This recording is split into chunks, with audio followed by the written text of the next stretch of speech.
Welcome, ladies and gentlemen, to the Film Club Podcast, where every month we deep dive into different aspects of cinema, directors, genres, actors, or franchises. It doesn't matter because it's always fun at the Film Club. I'm Dean. I'm Becky. And this month we are going through some of the biggest musicals of, Hollywood. And today we're talking about Chicago. 5, 6, 7, 8. Ba-dum-bum-ba-dum-bum. And we have a guest. She tap danced her way here. It's like fucking Beetlejuice. You call out 5, 6, 7, 8 and she appears. Why don't you introduce yourself? Hi, it's Sis. I'm Beth. I'm back. Yes, she's back. In costume, full makeup, ready to go. I wore my Roxie outfit. Yes. You can't see, but I'm wearing it. Yeah, because this is a musical, and I feel like I would have to have you on for musical movies. Well, yeah. I feel like I would have to disown you both if you didn't bring me on for at least one musical. Yeah, because musicals are your, deep obsession. Yeah. And I've only ever done musicals for the podcast. Yeah. If we really look at it. Yeah. Yeah, and Chicago, I think, is one of the core musical movies you talk about a lot. Well, I don't know. It came out when I was, really into musical theater, the movie. I've never seen the stage play. So, that's one that, Rocky Horror, I've seen it. You know what I mean? A lot of the musicals or whatever, I've seen them, live. But Chicago's one I haven't seen live. I've only seen the movie, so... But it was it came out in what, you said 2002? 2002. So I was a sophomore in high school. So me and all my friends who were also musical theater geeks, we all went to the movies and saw it. So you were it was a sophomore in high school in 2002? Yeah. Should we do this? I know it's Starbucks. You're like, don't. Do not. I know. I'm so old, everybody. I'm so sorry. But all of my friends obviously were also musical theater geeks because we all run in the same crowd. So I remember going with my friends to see yeah, exactly. It's like the Sharks or the Jets. The Jets. We were the Jets or the Sharks because we did West Side Story. Not surprised. So true facts, I was a Jet. When you're a Jet, you're a Jet. You're a Jet all the way from your first cigarette to your last dying day. Don't get me started, guys. It will never stop. But like I said, we went and saw it. So it was big when it came out. And it's the production and everything. It is very big and sparkly and grabs your attention. So, but again, I've never gotten to see it. Actually, Mom went to go see it. Our mom went to go see it with our aunts or something like that, and she didn't invite me. She was like, "Haha, I'm going to see Chicago," and went to go see it at the Sturgism.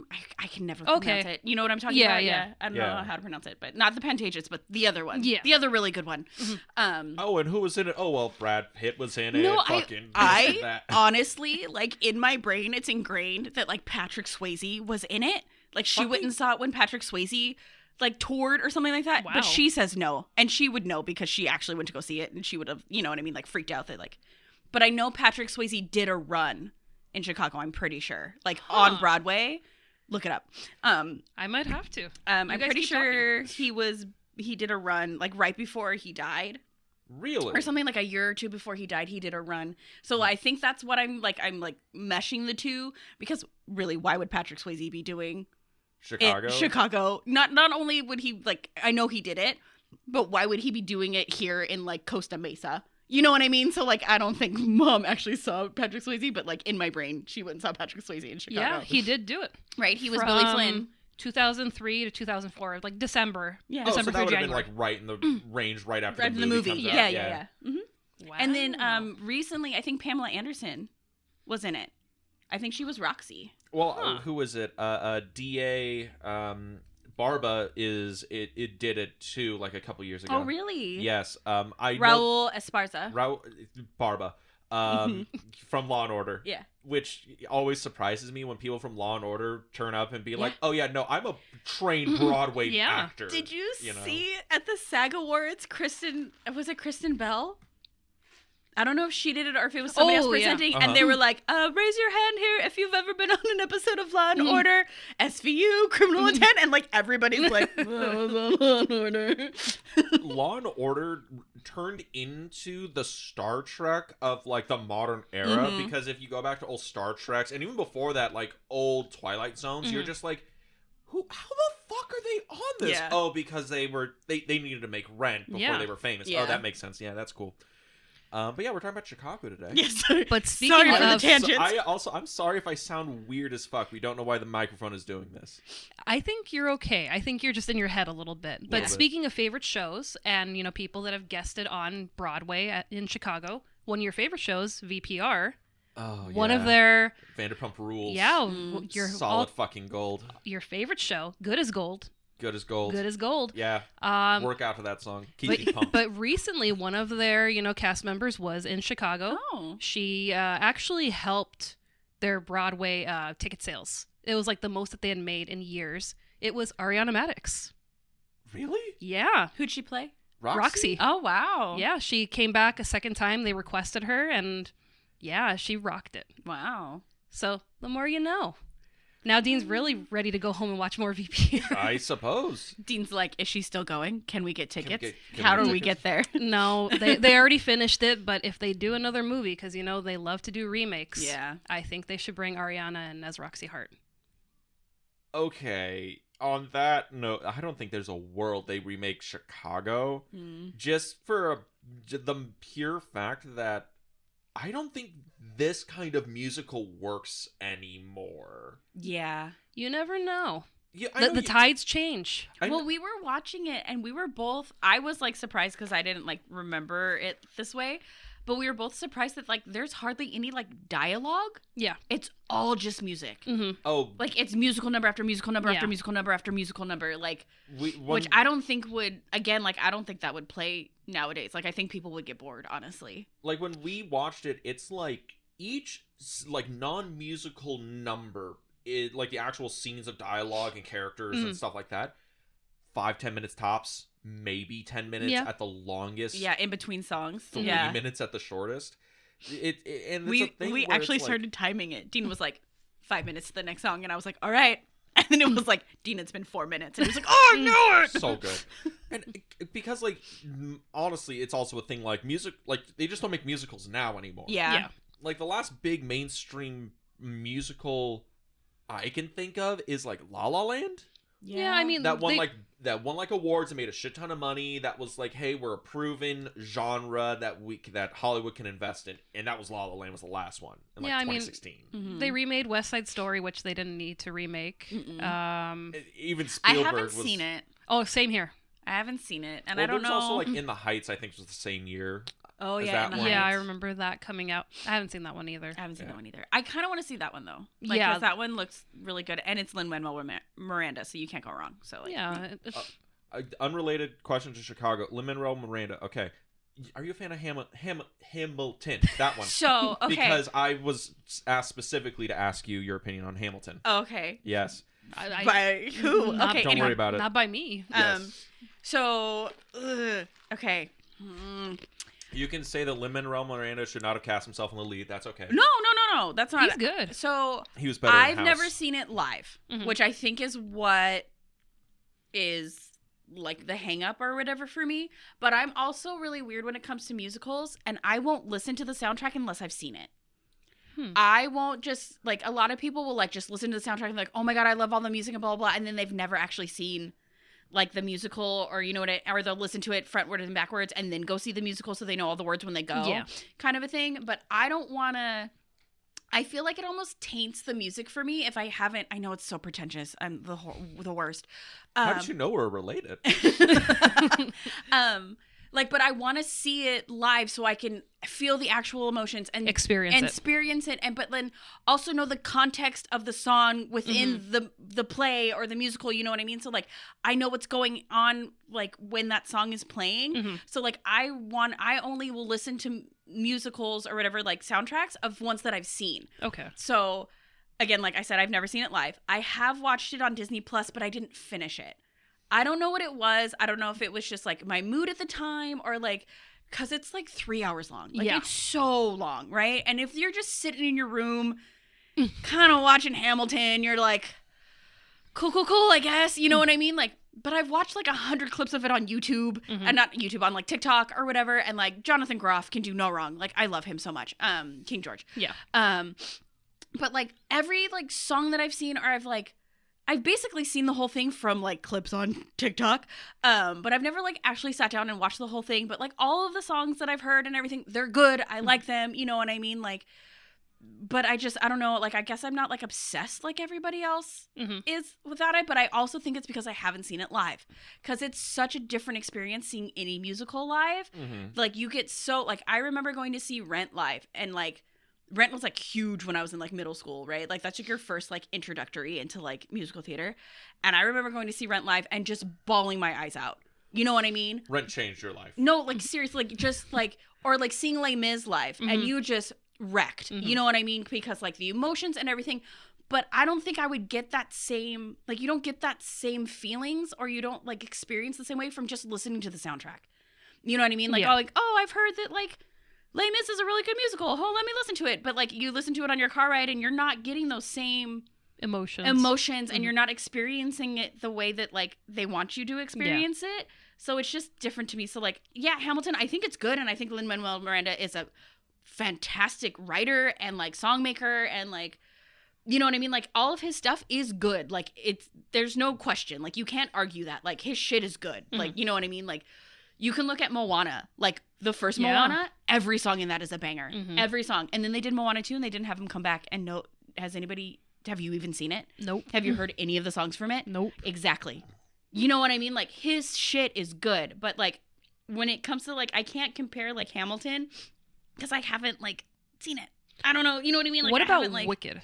I have seen Wicked 4 times live. Okay. Like, the stage play, I have seen Wicked 4 times. It is that good. Like, it is so good. I haven't seen the movie yet because, one, I didn't have anybody to go see it in theaters with. Like, I kept teasing the boys, like, anytime that we went to Barnes & Noble, because there's a theater right next to it, I'm like, haha, tricked you, we're going to go see Wicked, and like, that I never got to go see it. And then it was like $30 to buy on like Prime Video or whatever, and I was like, nah, I'm going to wait till it comes out on Disney+. But now apparently it's on Peacock. Yeah. So I'm gonna need your login.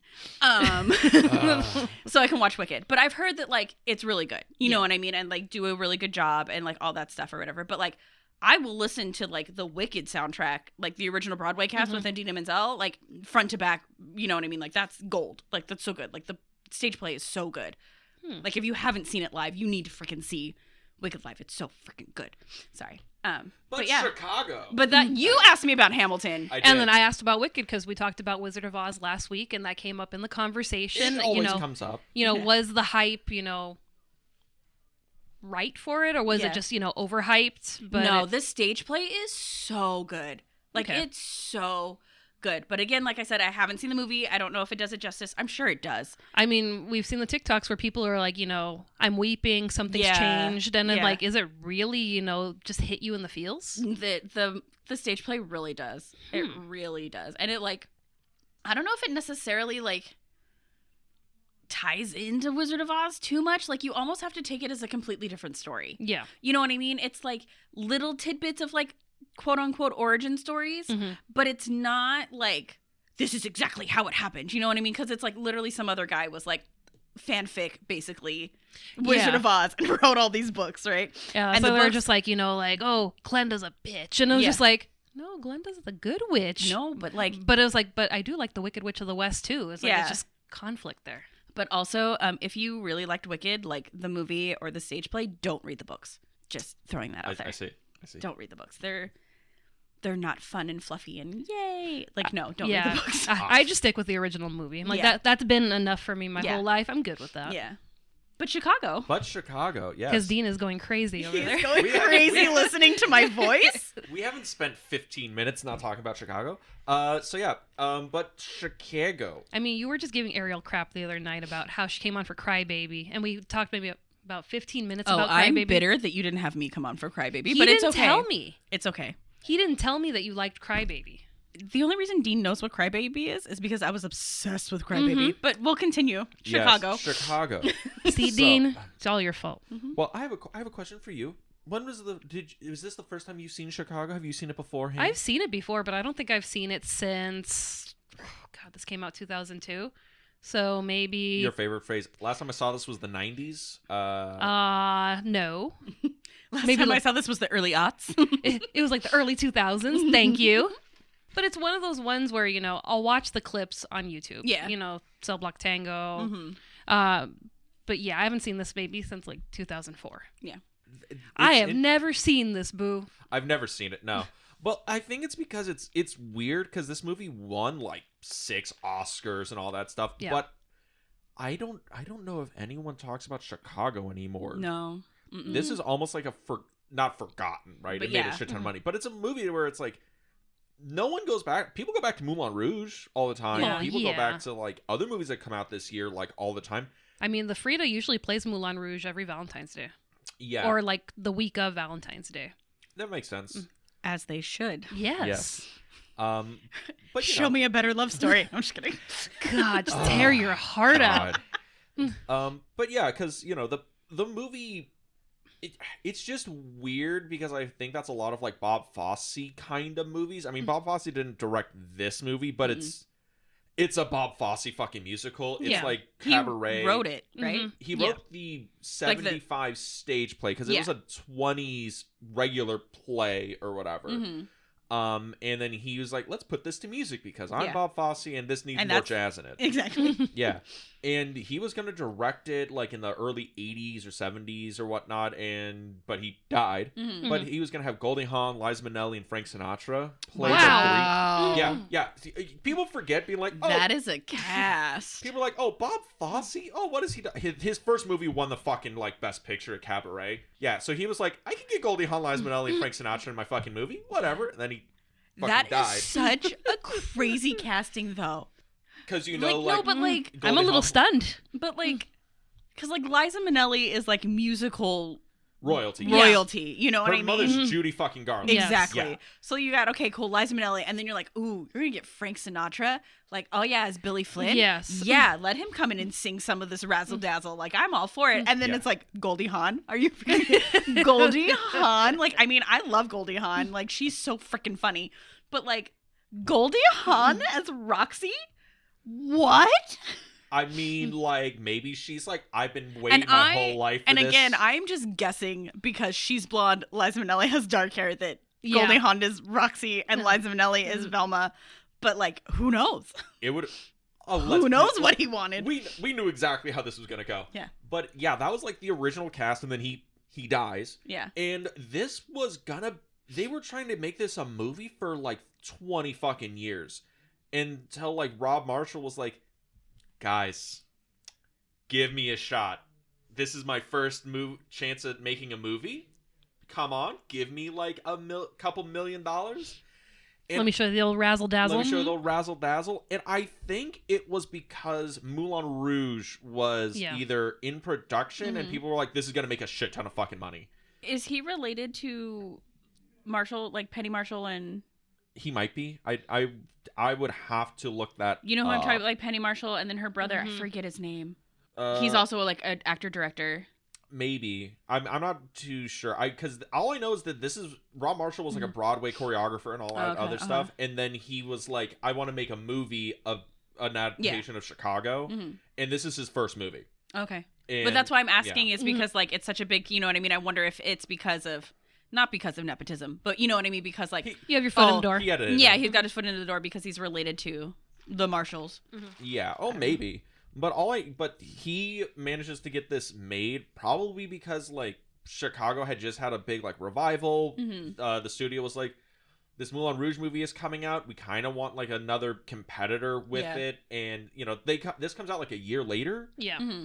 But it also makes, like, way more money and wins way more awards. And for some reason, Hollywood fucking loves Chicago. Yeah. Mm-hmm. We're going to get into it because this year is stacked. Like, I was going to say, like, oh, it's probably because it had bigger names in it. But then I'm like, well, no, Nicole Kidman and Ewan McGregor are pretty big names. Yeah. Ewan McGregor wasn't as big as you... Well, no, because didn't he just do Star Wars? You're right. He just did Star Wars. So and then you had, John Leguizamo in the cast, and Romeo and Juliet, and many of the other movies he had been in the 90s. Yeah, but I guess if you're like comparing apples to oranges here, it's like, oh, they have like Nicole Kidman, fucking Ewan McGregor, and then Chicago has Richard Gere, Catherine Zeta-Jones, Renee Zellweger. Yeah. And Catherine Zeta-Jones had already won an Oscar. Renee Zellweger already was nominated, I think. Was nominated. So, Nominated and won? Richard Gere, I'm sure, has been nominated, right? Yeah. Richard Gere, yeah. And it's... Oh, it was Queen Latifah. Oh, yeah. I love Queen Latifah. Sorry. You know. What was I thinking? Duh. When you're good to mama, mama's good to you. Mama's good to you. Exactly. And it worked out. Works out. But yeah, like this movie is just like... I'm surprised Goldie at how Hawn big was it going to is. be Mama. That's what it was. Had to have been. I was, again, it's a thing where I'm just like so surprised that this movie is as big as it is. But like we'll get into like the actual movie. We'll deep dive. We'll deep dive into it. Because I want to figure out where's the razzle dazzle? Where's the magic that made America fall in love with Chicago? It's in Act 2, towards the end. Yes. Oh, it's around the climax of it? Mm-hmm. Yeah, I see. Yeah. Well, the movie itself actually begins with... What does it begin with? A 5, 6, 7, 8. Yeah, and the first song... This is literally how me and Dean greeted each other this morning. Yeah. He literally just stared at each other and he went, a 5, 6, 7, 8. And then we both started dancing. Well, I don't know why it's just like...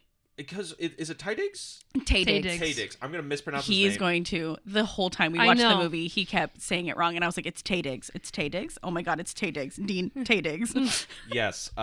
Taydigs, apologies. Loved you in House on Haunted Hill. Yes. You were one of the best parts of that movie. But it opens with Taydigs doing like 5, 6, 7, 8. After we go into like the eye of Roxie Hart, I think. Because the whole movie is kind of taking place in her head. Yeah. And... the first song we get is All That Jazz. Yes. You know, we get to see Velma coming in. She just murdered her. Well, we don't know. We don't know her that. hands are covered in blood. Well, she She's got comes a in and they're like, 45. "You're late. Where's your sister? Like, what's going on?" She's like, "She's sick. Like, I'll do it alone." And then she gets into her dressing room and what? She's got a gun and it's covered in blood and she's washing blood off her hands. Oh my God. But As then, you do. As you do. And so you're like, "Oh, what's going on?" And then she goes out and freaking kills that number. Kills the shit out of that She number. is like, "I've never done anything better in my entire life." Catherine Zeta-Jones said the only reason she wanted to play Velma so bad was because she loved the All That Jazz number. That song is so good. Yes. It's such a good song. How does it go? How does it go? Come on, babe, why don't we paint the town? Do.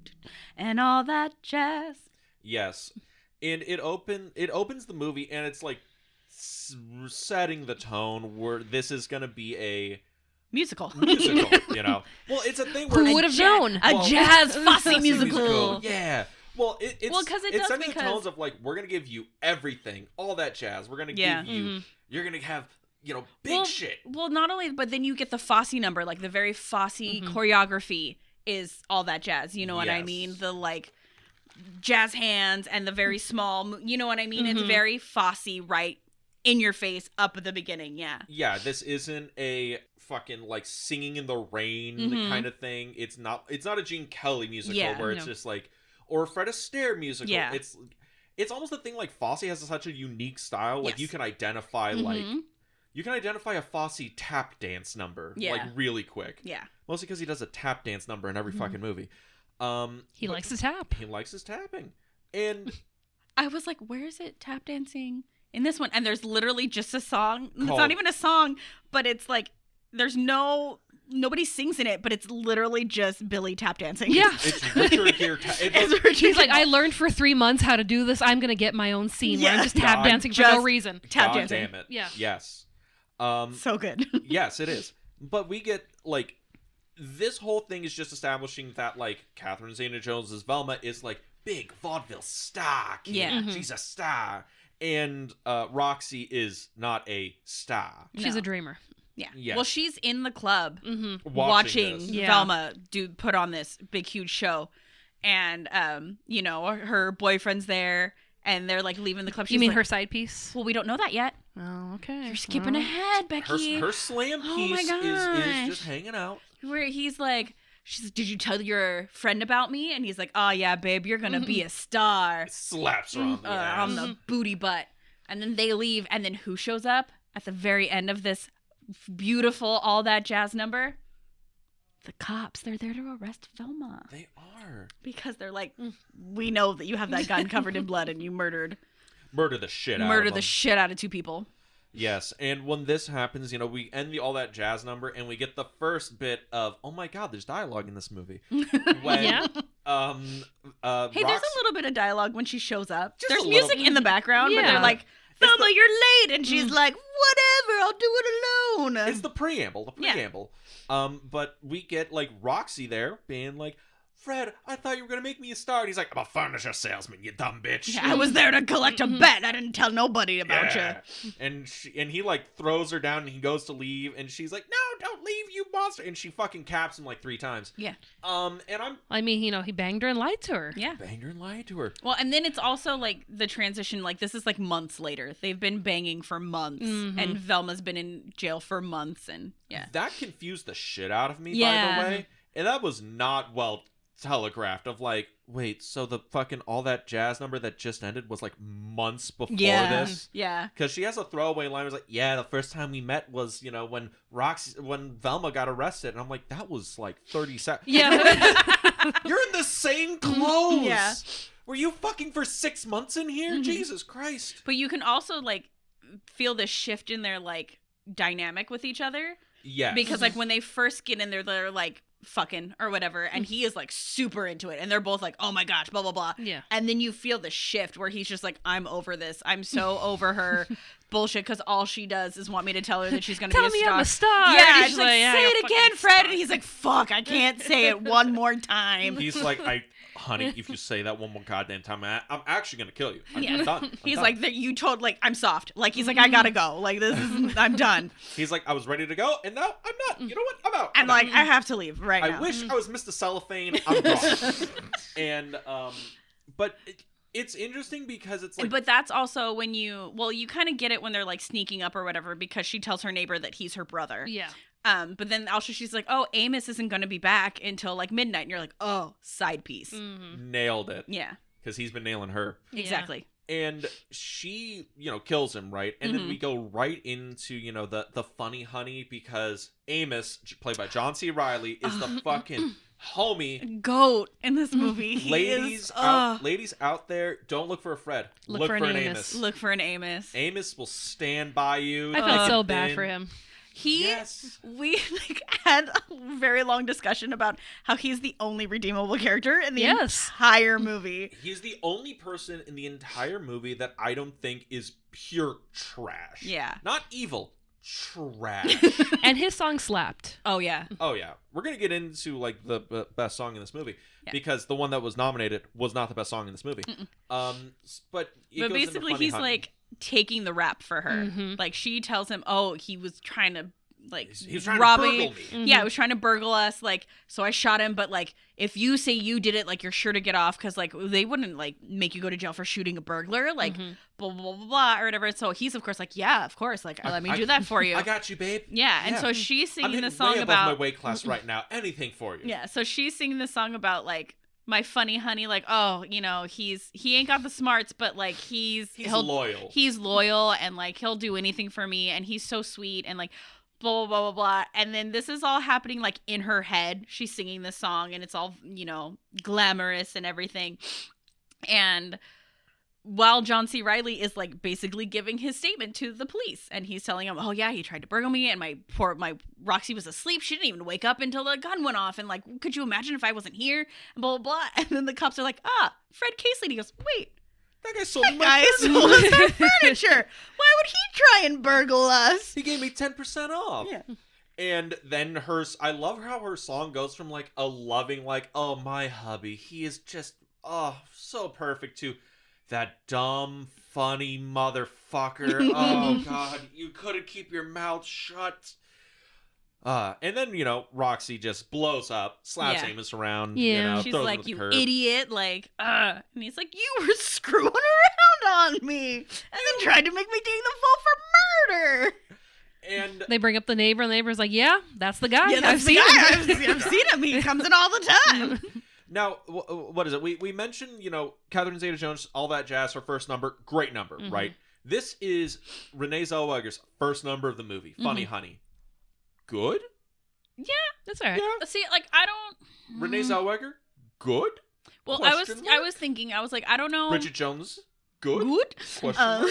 I don't think there's a bad song in the movie. You know what I mean? Like, they're not all bangers per se, but none of them are skip worthy. Yeah. You know what I mean? Like, there's none that would come on and you'd be like, fucking pass. Yeah. Pass. It's not like, I always say, like, there's always that one song where you're like, God, I just skip it. Like, oh my God, like Seven Brides for Seven Brothers. Literally any song that the main girl sings by herself, I'm like, get it out of here. I can't listen to you whiny, slow song, like, for 6 minutes. Like, go away. But I don't think there's, like, a skippable song in Chicago. So, like, yeah, Funny Honey is not a bad song. It's not the best song. Yeah. But it's not a bad song. It's still a good song. Well, and like you said, I really like the dynamic of the beginning where she's like, oh, super sweet and I love him so much. And then she, like, amps it up at the end where it's like, you idiot. you couldn't just, what the, like, yeah, you couldn't just take the fall for me? Like, the fuck? Just take the L. I thought you loved me, dude. Like, yeah. But yeah, I mean, I'm just bringing it up because it's like, Renee Zellweger is pretty much our lead character for the movie. Yeah. And it's like, okay, so she's going to have to, like, do the musical numbers. What's going on here? Yeah. And Chicago, musical, yes. None of the actors in the movie are musical actors. So none of them have, like, that singer voice. But none of them are bad. Yes. Like, there's when we get to Billy, we're gonna get over it. I know. But, like, I want to say that, like, none of them are horrible. Like, when you listen to their songs, you don't go, oh, they shouldn't have cast that person. Like, really? Like, they can't, carry a tune. No, everybody's really good. Do I think Renee Zellweger is the best singer out of everybody? No. No. I think, like, if I had to rank the three of them, she would be, like, the bottom three. But, like, that doesn't mean she's bad. You know what I mean? She's still a good singer. Yeah. And I'm pretty sure, if I remember Chicago lore correctly, she went to, like, lunch with the director, and her audition was literally at, like, some restaurant, and he was like, okay, sing something for me. And she literally had to, like, sing in the restaurant for him. I don't even remember what she sang. It was like Happy Birthday. You know what I mean? Something weird like that where she, like, sang, like, a song off the radio or whatever, like, in the middle of a restaurant. And he was like, all right, cool. Yeah. You're Roxie. Okay. No. In my head, it's that scene from Scream 2 where he jumps up on the table and starts I think I love you. I think I love you. And gets the whole fucking restaurant to be like, yeah, I love you. So what?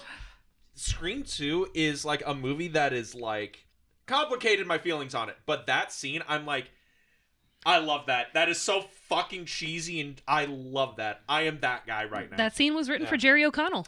Through and through.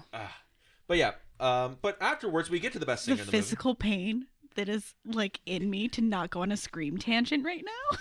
I almost wore my Scream shirt today. Well, no, because Matthew Lillard's coming back for the next one. I know. And, like, nobody is better than Matthew Lillard at Fight Me. So, like, how much I want to talk about that, so much, but we'll wait till afterwards because we're talking about Chicago.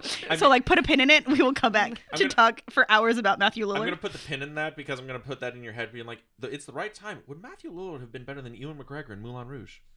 Because he was doing musicals of, we did Love Labor's Lost. Love Labor's Lost, which you almost, like, cried when I gave. Love Labor's Lost. You were so happy when I showed you it was streaming on Criterion Channel. That was the only reason you logged in. You can't find it anywhere. It's literally the only reason I logged in, and the only time I've opened it was to watch Love Labor's Lost. But you can't find it anywhere. I only have the VHS. Anyway. Chicago. Because we're about to get to one of the best singers of the movie, who people tend to forget is, like, a legitimate musician. When we get into the next song of when, Roxie goes to jail. Yeah, so Roxie goes to jail. She gets arrested. She goes to jail. Velma's there. And she's like, oh, my gosh, like, I was there the night you were arrested. And she's totally fangirling over Velma. And it's like, cool, you and half of Chicago. Well, before that, she gets introduced to the matron of the cell block. Matron Mama Morton. Yeah. Yes, and that's who it is, being like, Mama Matron comes out and it's Queen fucking Latifah. Queen Latifah. And you're just like, oh. The only artist. The only actual musician, artist, singer. What I'm saying is because rapper. I forgot Queen Latifah was a musician. How dare you? Well, because she was an actor for most of, like, my, like... True facts, yeah. She was doing a lot of movies when you were growing up, yeah. Yeah. You're the newest one here. I know. I'm 30 and I'm the newest one here. Yeah. Shut up. But she comes out and it's like immediately when she starts going into the number, it's like, oh yeah, you look like the only person who's used to being in front of, like, thousands of people performing. Because what is it? When You're Good to Mama is a banger. That song is a banger. The first banger of the film. Yeah. All that jazz. All that jazz is okay. Sure. The second banger. Thank of the you, film. thank you, sir. The second. Watch banger. your mouth. Watch your whore mouth. But yeah. Go back to your home on Whore Island. We should just do an Anchorman month. Oh my god, please bring me back for Anchorman. That has musical numbers in it. I have to take these pants back to the pants store. They're malfunctioning. Oh, that movie's so good. It has a musical number in it. It does. Yeah. When I take my baby, gonna hold her tight. Nobody? Okay, No, fuck you guys. you're on your own. All right, so 60% of the time, it works every time. But we get When You're Good to Mama. Yeah, when you're and good to Mama. She's so good. This is the part you would have taken if you performed Chicago. Oh my god, if I could be Matron Mama Morton, I'd been so happy. I would have been so happy. I'd be so happy. But yes. If I could cuss out the teacher, I'd be so happy. Well, we get this song, and it's the song that kind of introduces really like the setting that most of the rest of the movie's going to take place in is in the prison. And also like the dynamic of like, okay, Roxie, if you want to get by, you're going to have to like pay up Mama Morton because she's the one who's like actually is the mover and shaker of what's going on. Yeah. Even Velma has to pay up Mama Morton. Yep. You know, because There's no freebies. There's no freebies. It's also a thing where she's gonna eventually tell Roxie, like, if you want to survive this, there's only one guy that's gonna get you off. Yeah. Right. But it's just like a really good song. It's really good. It also is. goes on longer than I thought it would. It's kind of a long song. Just besides the point.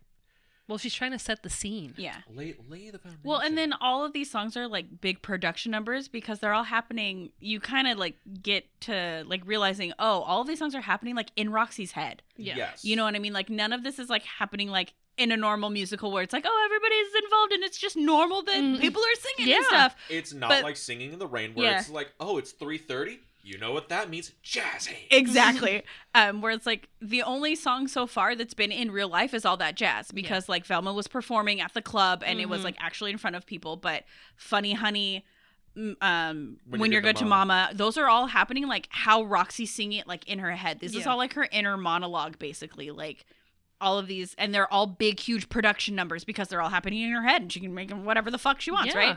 So there's like, you know, imagination.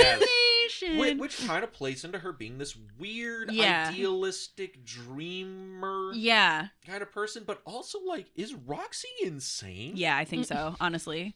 Well, I mean, like, she literally shot a guy because he's like, nah, I didn't talk to somebody in the club and you're not going to be a big, huge star. And she's like, the fuck? Boom, boom, boom. You know what I mean? Like, no, she's a little insane. But like, yeah, you're realizing that like, oh, all of these musical numbers, it's not like a normal musical where it's like everybody's just in on it and it's a normal thing. It's like, no, this is like her inner monologue. And like, this is how she sees people introduce themselves or how she sees people like, you know what I mean? Like when when stuff's getting explained to her, she sees a fucking musical number in her head. You know what I mean? And it's big production and feathers and boas and glitter and an audience and a stage and, you know, very like high production kind of things. Yeah, she lives her inner mind is actually just cabaret. Yeah, exactly. She just wants to live in cabaret. Not like Nazi cabaret, but like a cabaret. Like right before like that midpoint where they start singing the German shit, like that's that point. Yeah, like the beginning of cabaret where it's all just like this fun party. Yeah. But yeah, it's just the thing because it's like Roxie's weird because Velma turns out to just be like really desperate to hold on to her fame. Yeah. Roxie's like straight crazy. Yeah. But Roxie's like, I will do anything to be famous. She's Norma Desmond. A little, actually, yeah. There's a little bit of Sunset Boulevard in here, and well, that's the Mama Morton section, right? We get to introduce everything. So yeah. Next is the song that I think is the most enduring song of Chicago. When we get introduced to we got introduced to the prison with Mama. Yeah. Now we're introduced with, here's the rest of the ladies of the prison. So you're like the ladies in the cell block. Yeah. So we'll she's do a tango. She's in assigned the to Murderer's Row. Yeah. Is what basically what it is in this woman's prison. And then Cell Block Tango is everybody's story. All of those murders. They have Maya. They do. I know. Like, do you think she was like, hey, I did that song for Moulin Rouge? Like, I mean, come on. Like, you could just put me in this musical. Like, I can dance. Watch. And then she does. And it's fucking kick-ass. It does. But, like, you're basically getting all of their, like, backstories about, like, why they're in there and, like, who they murdered and, like, oh, I'm innocent kind of a thing. Yes. Like, or whatever, which is arguably the best song. Yes. The most memorable, most iconic, the one that everybody knows. Everybody knows Cell Block Tango. I mean, how often do we do, He Had It Coming? He had it coming. He had it coming all along. He had it coming. If you'd have been there, if you'd have seen it, how could you tell me that I was wrong? Yes. But Cell Block Tango, it's just very impressive to watch. Yeah, it is. They did a really good job. Because it has like the ribbon thing going on. Like the silhouettes. I love the ribbon. Mm-hmm. The silhouettes. We also have the thing where it's like, you can tell like, this is the thing that's throughout the movie. Every musical number is on like a stage. Yes. Right? Mm-hmm. But this is the one that's the most like, this looks like they're just in like fucking Whittier Playhouse, like on some fucking, because the camera looks up and was like, oh, there's the fucking rigging for the lights up there. Yeah, we have like the jailhouse rock set up behind us, where you have the cell doors, and then you just have them going to town. Yes. Yeah, and it's like a thing where I'm like, this looks like the most like, you could just do one for one this on a fucking like stage somewhere. Yeah. This looks really good. It's an also very Fosse-esque choreographed song as well. Like you really see that come through with the. Not only the costumes, but like very much the choreography in this one. Very horny. Yes. Yeah. Fosse, yes. Yes. Yeah. You've seen All That Jazz, right? Quite horny. Quite horny. All That Jazz, great movie, by the way. You should watch it. I have. We should do it for the... You know what? Cut this. Go back to watch All That Jazz. But yeah. From now on, we'll be talking about All That Jazz. But yeah, Cell Block Tango is a great song. Great song. Is it the... We'll get into it's the most iconic. It's the most iconic one. It's the one that everybody knows. But you go through everything, and this is where you learn like Velma's like what actually happened. You know what I mean? She finds out that her sister and her husband are fucking, and so she kills them both. Yeah, Spread Eagle. Yes, number 16 or 17. 17. Thank you. Spread One Eagle. of the funniest sight gags in the movie. Whoa, bam. The 17, and it flashes the stage, and it relations. The Spread Eagle. And I'm like, okay, in my head, I'm like, guys, Velma just left for like what, 15 minutes to go get ice. She went to go get and ice, her and husband she comes was back. like, "Yo, Spread Eagle, like let's just do this real quick." I'm like, that is not a like, hey, real quickie, honey. That's like a okay. You gotta take all. This is back in the 20s. You know? It's not some ice machine at the end of the hall. It's the huge thing of ice. The guy's got to cut you off some. So there's a little bit of time. It's just a block of ice, and he's got to chip some for her. Or it's Velma out there with the saw. She's like, damn it. She's like, I can't believe I pulled the small straw again. I'm just thinking, she's like, I'm gonna go get ice, and he looks over, he's like, you want to just have like a 45-minute fuck session? He's like, Spread Eagle, and she's like, done. After all that work, he had it coming. He did. Well, they both did. But I like the visuals for this one also, because like all of the girls go through and they're like, I'm innocent. Like, you know what I mean? Like, it's his fault. Like, he ran into my knife 10 times. Yes. And like it goes through, and everyone I fired a warning shot right into his head. 2 warning shots into his head. Some guys just can't hold their arsenic. Yes. But all of these people, they're pulling red scarves out of the ribbons, right? They're pulling red scarves because there's blood and blah, blah, blah. And then you get to the Hungarian. And everybody else has been like bathed in like shadows and like red lighting, and she's in white lighting. And all of her stuff is in... it's Hungarian, but she says it with a Russian accent. Yeah, so she's like, and so you don't understand any of this, but she's bathed in white, and she's like, her dance is basically just loving on the guy, or whatever. It's and also a straight, like, more like romanticized ballet performance than like a jazz tango. Yeah, and so hers is like very different from everybody else. And they go, but yeah, did you do it? And she's like, not guilty. And then she pulls a white, like, scarf or whatever off of her like person, and then they like keep going or whatever, and that like comes back to play later on in the movie, because everybody else is just like, no, I didn't do it, and like, blah blah blah, but then it comes back that like she's actually innocent, but it doesn't work out so well for her. Her storyline is very heartbreaking. Yeah, it is, but it's like, it's so like, it sets it up like so much like I guess like foreshadowing in it, but it's like it really makes you think like, okay, well, why is she different? And then it very much so comes back later on.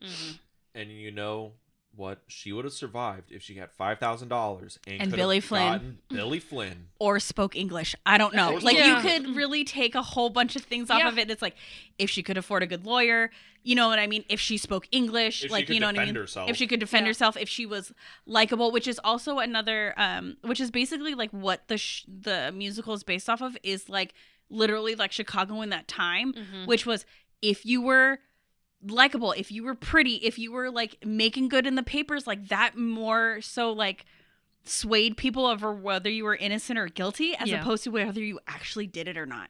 It was very political. It was very corrupt and everything. And that was like what was actually going on in Chicago at that time. So it's like, it very much plays off of that. It's like, oh, well, could you sell? Velma and Roxie are based on real people. Yeah. So exactly. So it's like if you could sell papers and everything, you know what I mean? It's like, well, you're probably going to get off because you're likable. You know what I mean? Like it comes in later when she's trying to hire Billy Flynn and like selling off all of her stuff, and people are like so excited to like buy her things or whatever because it's like, oh, she's like famous. She's like an icon or she's a celebrity or whatever. And it's like, and that's, you know, ultimately what's going to get her off is because she's likable, whether as opposed to like nowadays where it's like, well, what's the evidence? Yeah. Like, do you have evidence that you didn't, what do you basically 5 times so far in the movie have said that you shot him because, you know, all this bullshit or whatever. Like, you said it. Like, I'm sorry. Like, you're going to go to jail for life or you're going to get hung or whatever it is. You know what I mean? But it's like back then it was like, well, she sold papers, so we should probably keep her around. You know what I mean? You like, so it also goes off of that with the Hungarian where it's like, nobody could understand her, you know what I mean? Like, she wasn't just as likable as everybody else, so it's like... But that leads into the next song. All I Care About Is Love. Well, we do get one of your favorites mini dialogue scene where she tries to, like, Billy, and she's like, hey, God. like, mama, blah, blah, blah. He's like, well, you got $5,000. And he is very much blowing her off because he's there to see Velma, who's paying him. Yeah. And she's like, well, you got $5,000? She's like, no, how can I? He was like, well... if you get $5,000, call me back. Like, and she's like, maybe we could work something out. Yeah, and he's like, nah, like, you whore. Like, get out of here. I'm not doing that. And he's like, I got Catherine Zeta-Jones right over there. Yeah, like, I'm so sorry. You're cute.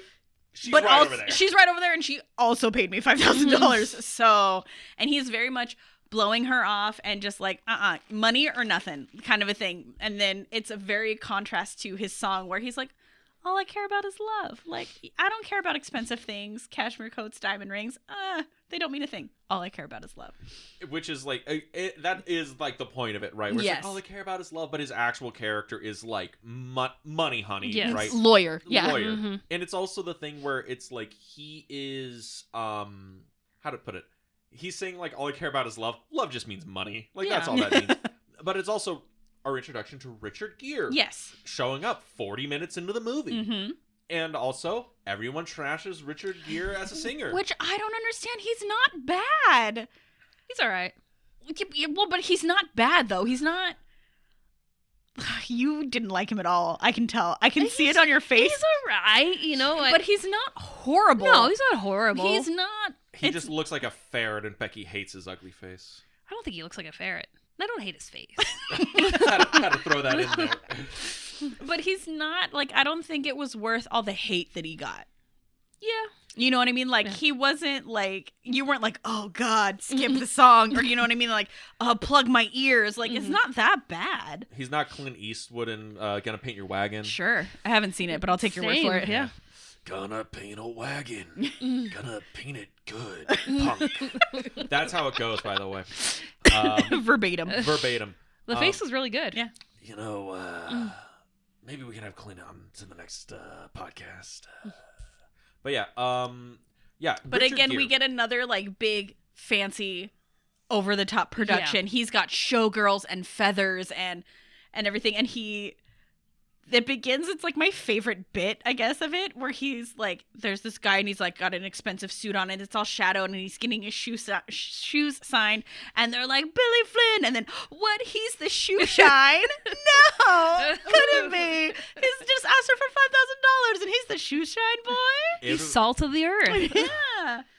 Yeah, good old Billy Flynn, salt of the earth kind of guy. And he's surrounded by showgirls with big feathers and barely or scantily clad ladies while he slowly strips through the whole song. He does.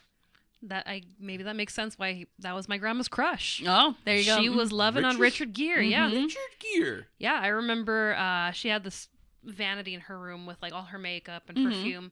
And one day I went over there to like go play with her makeup, and I look on the wall and there's framed pictures of Richard Gere that she pulled out of a magazine, and I'm like, what is that? I'm sorry, did you say pictures? Pictures, As yes. in, like, plural? She had like pictures of Richard Gere. Like, it's like, oh, well, that's my husband. I lost him in the war.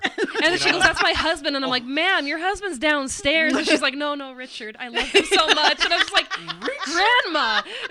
Yes. Richard Gere. That's so good. He is a handsome man, okay? Like, I don't care what you say. We all couldn't figure it out. He's handsome. I mean, we couldn't figure He's out. not like, oh my God, the sexiest man alive, which he probably won, though. He probably, in one of the magazines, was the sexiest man On alive. People, yes. Yes, I'm sure he was. She had that copy. Yeah, yes. exactly. But, like, he's not unattractive. No, I'm not saying he's unattractive. Okay, this just comes down to the fact that the only other We will now spend the next 45 minutes debating whether Richard Gere is attractive Hot or not. or not. Hot or not, yes. Oh, God, that's like the office bit where it's Yes. like, Yes. it's No, not, it would was, you do it's her? not, is she hot? It's would you, oh no, yeah, that's what it It's is. not? Would you do her? It's, is she hot? Yes. I love that because that's one of the greatest episodes or bits on The Office when it's like Kevin is there being like, I have fucking standards. I am not someone who will be so easily swayed by you vultures. I am a man of substance and she is not hot, but I would do her. Great bit. But I also love at the very end when Michael just walks in and goes, oh, She's hot. Hillary Swank. She's hot. And they're like, yeah! and you just see Kevin like hands go down, like he just lost the case. He's like, God damn it, he's going away. Oh, so good. But Richard Gere, this might just come down to the fact that the only other Richard Gere movie I have ever seen is Primal Fear with like Ed Norton, Which is also a very good movie. also a very good movie. But it might just be a thing. I don't get the star, like I don't have any of like the star power behind Richard Gere because he was like mega famous leading man, like before I was like born. Fucking. Maybe like in middle school or whatever. Well, because like born. But like, so he was like super big. So I just don't get the context. Like Catherine Zeta-Jones, I'm like, well, I've seen like fucking Mask of Zorro. I know why people like her. Yeah. Renee Zellweger, I've seen Texas Chainsaw Massacre 4. I know why people like her. Yes, we have seen that. I've seen Matthew McConaughey lick Renee Zellweger's face unprompted in that movie. Yeah, she didn't know he was gonna do that, and Matthew McConaughey was like, well, I look like Matthew McConaughey. I don't think she'll be that mad if I improv it. She was mad. And so I just don't... It was also like his first movie, wasn't it? Or something weird like that? Yeah, it was both their first movies. Yeah. And they were like... I think like you're talking about this and I was like, I literally just saw him do an interview where he was talking about this, where he like went there in just his van, like on his way to somewhere else. And he was like, I guess I can stop here and film for a couple weeks. Yeah, literally that. Yeah. But so it's like... I don't get like the Richard Gere star power as to why you would have him be like your male lead in this film.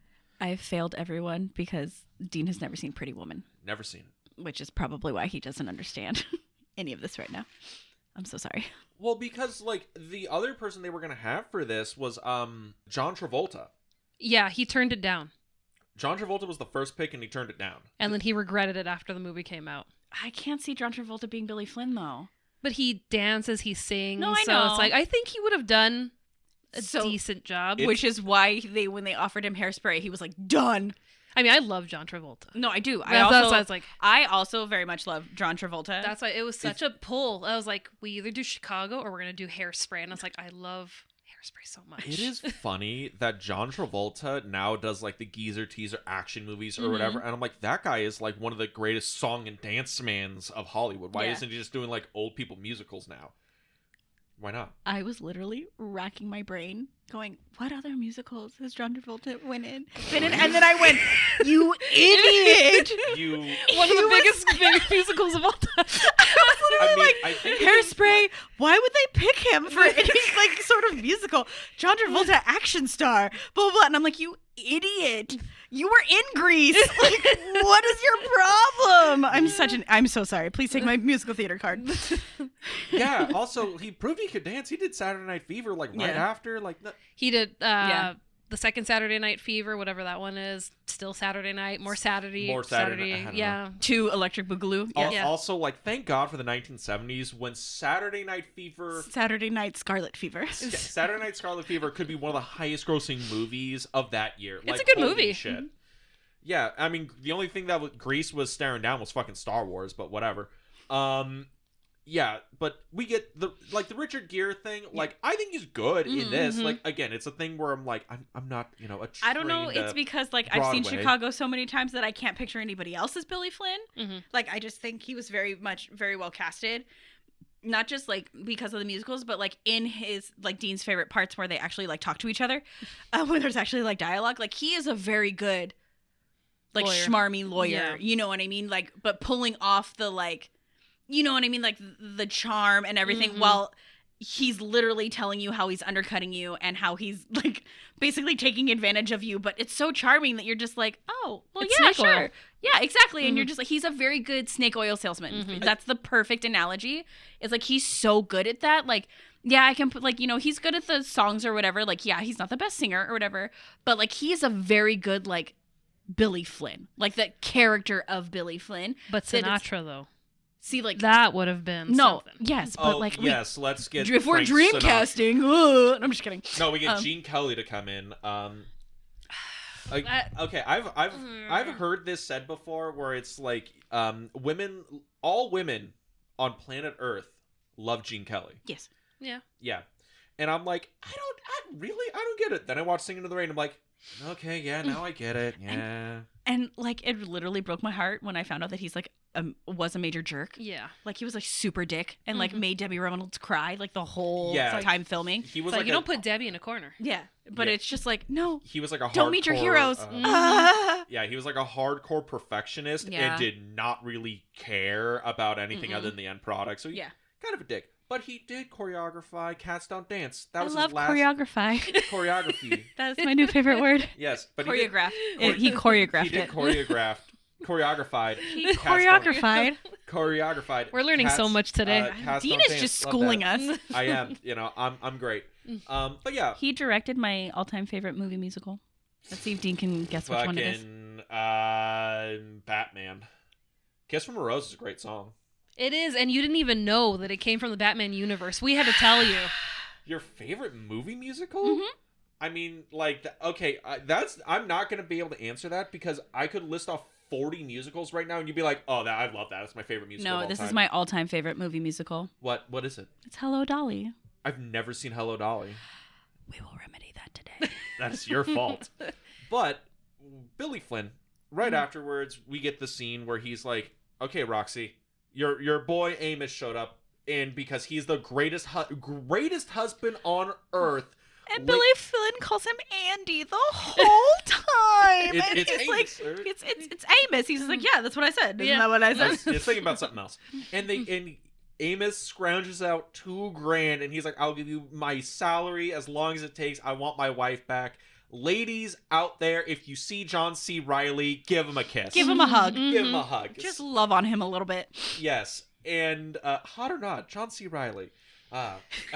Me and Dean were literally having this discussion on the way to pick you up, where I was like, he's not like conventionally attractive, but I'm sure he's on like 100 people's, okay, hear me out, John C. Reilly. And you're just like, yeah, no, I see it. Okay, yeah. Like, you're like, he would be the cuddle master. Yeah. Like, if you just wanted, you're like, I just want somebody to cuddle and watch Netflix and like snack on pizza with. You're like, John C. Reilly. But, Billy Flynn's like, you only give me $2,000, but I see some of this Roxie kid. Maybe it'll make it big. And he comes up with the greatest defense musical number with "We reached for the gun." We both reached for the gun. So I guess this is a TikTok trend, or was it TikTok trend like last year? I don't remember what it was like. They used the sound for like a whole bunch of videos, but I don't remember what like the actual trend was, like why they used the sound. You know what I mean? Like, they use the sound and they're like, like this and this for and this. The gun. Yeah, but I don't remember what they used it for. But yeah, it like blew up on TikTok a little while ago.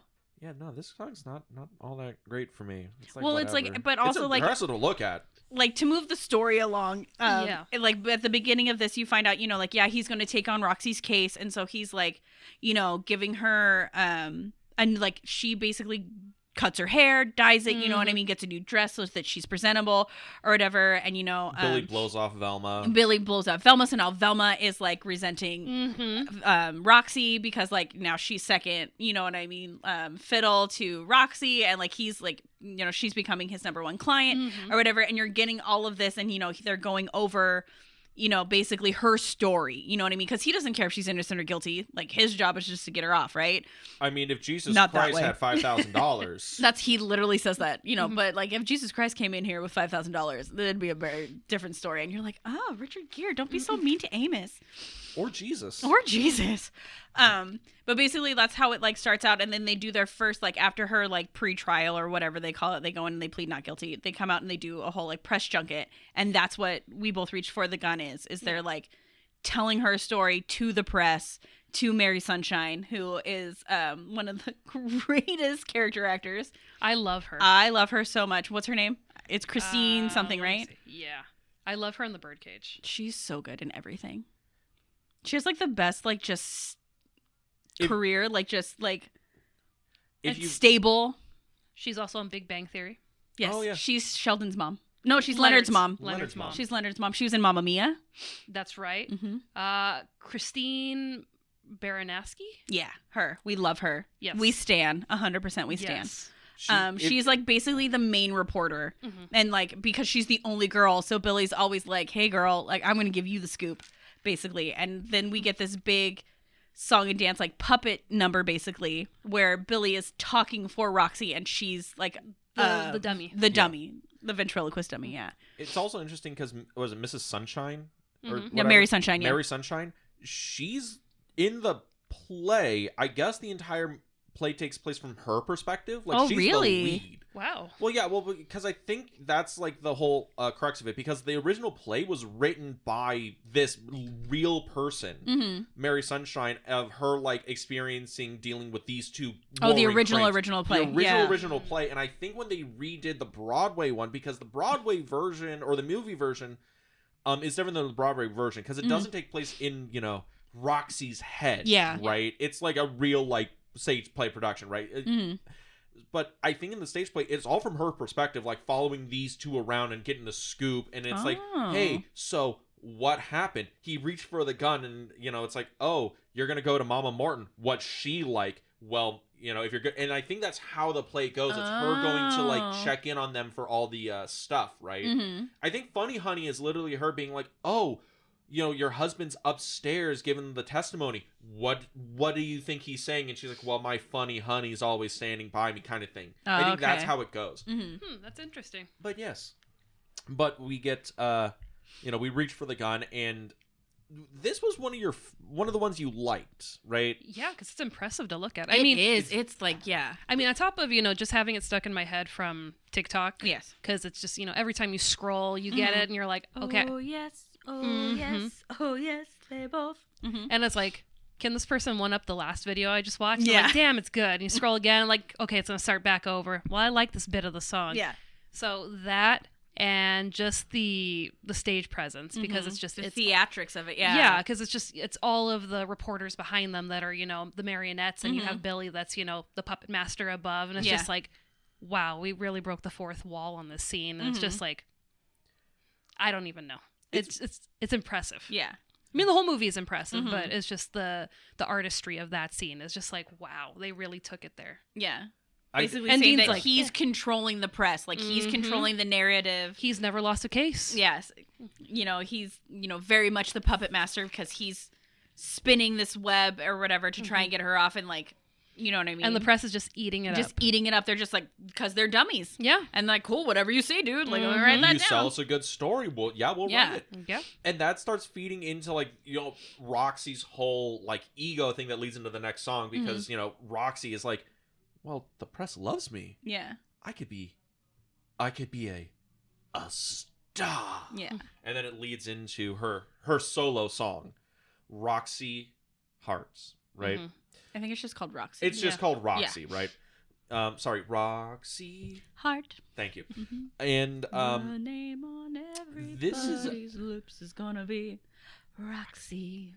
And it's a good number, mostly because it's like it has all the mirrors and everything, and like this is supposed to be Renee Zellweger's like, guys, I'm gonna show the fuck off right now. Yeah. All right. Well, it's also like in her head, it's like her doing her act, right? Like when she's like.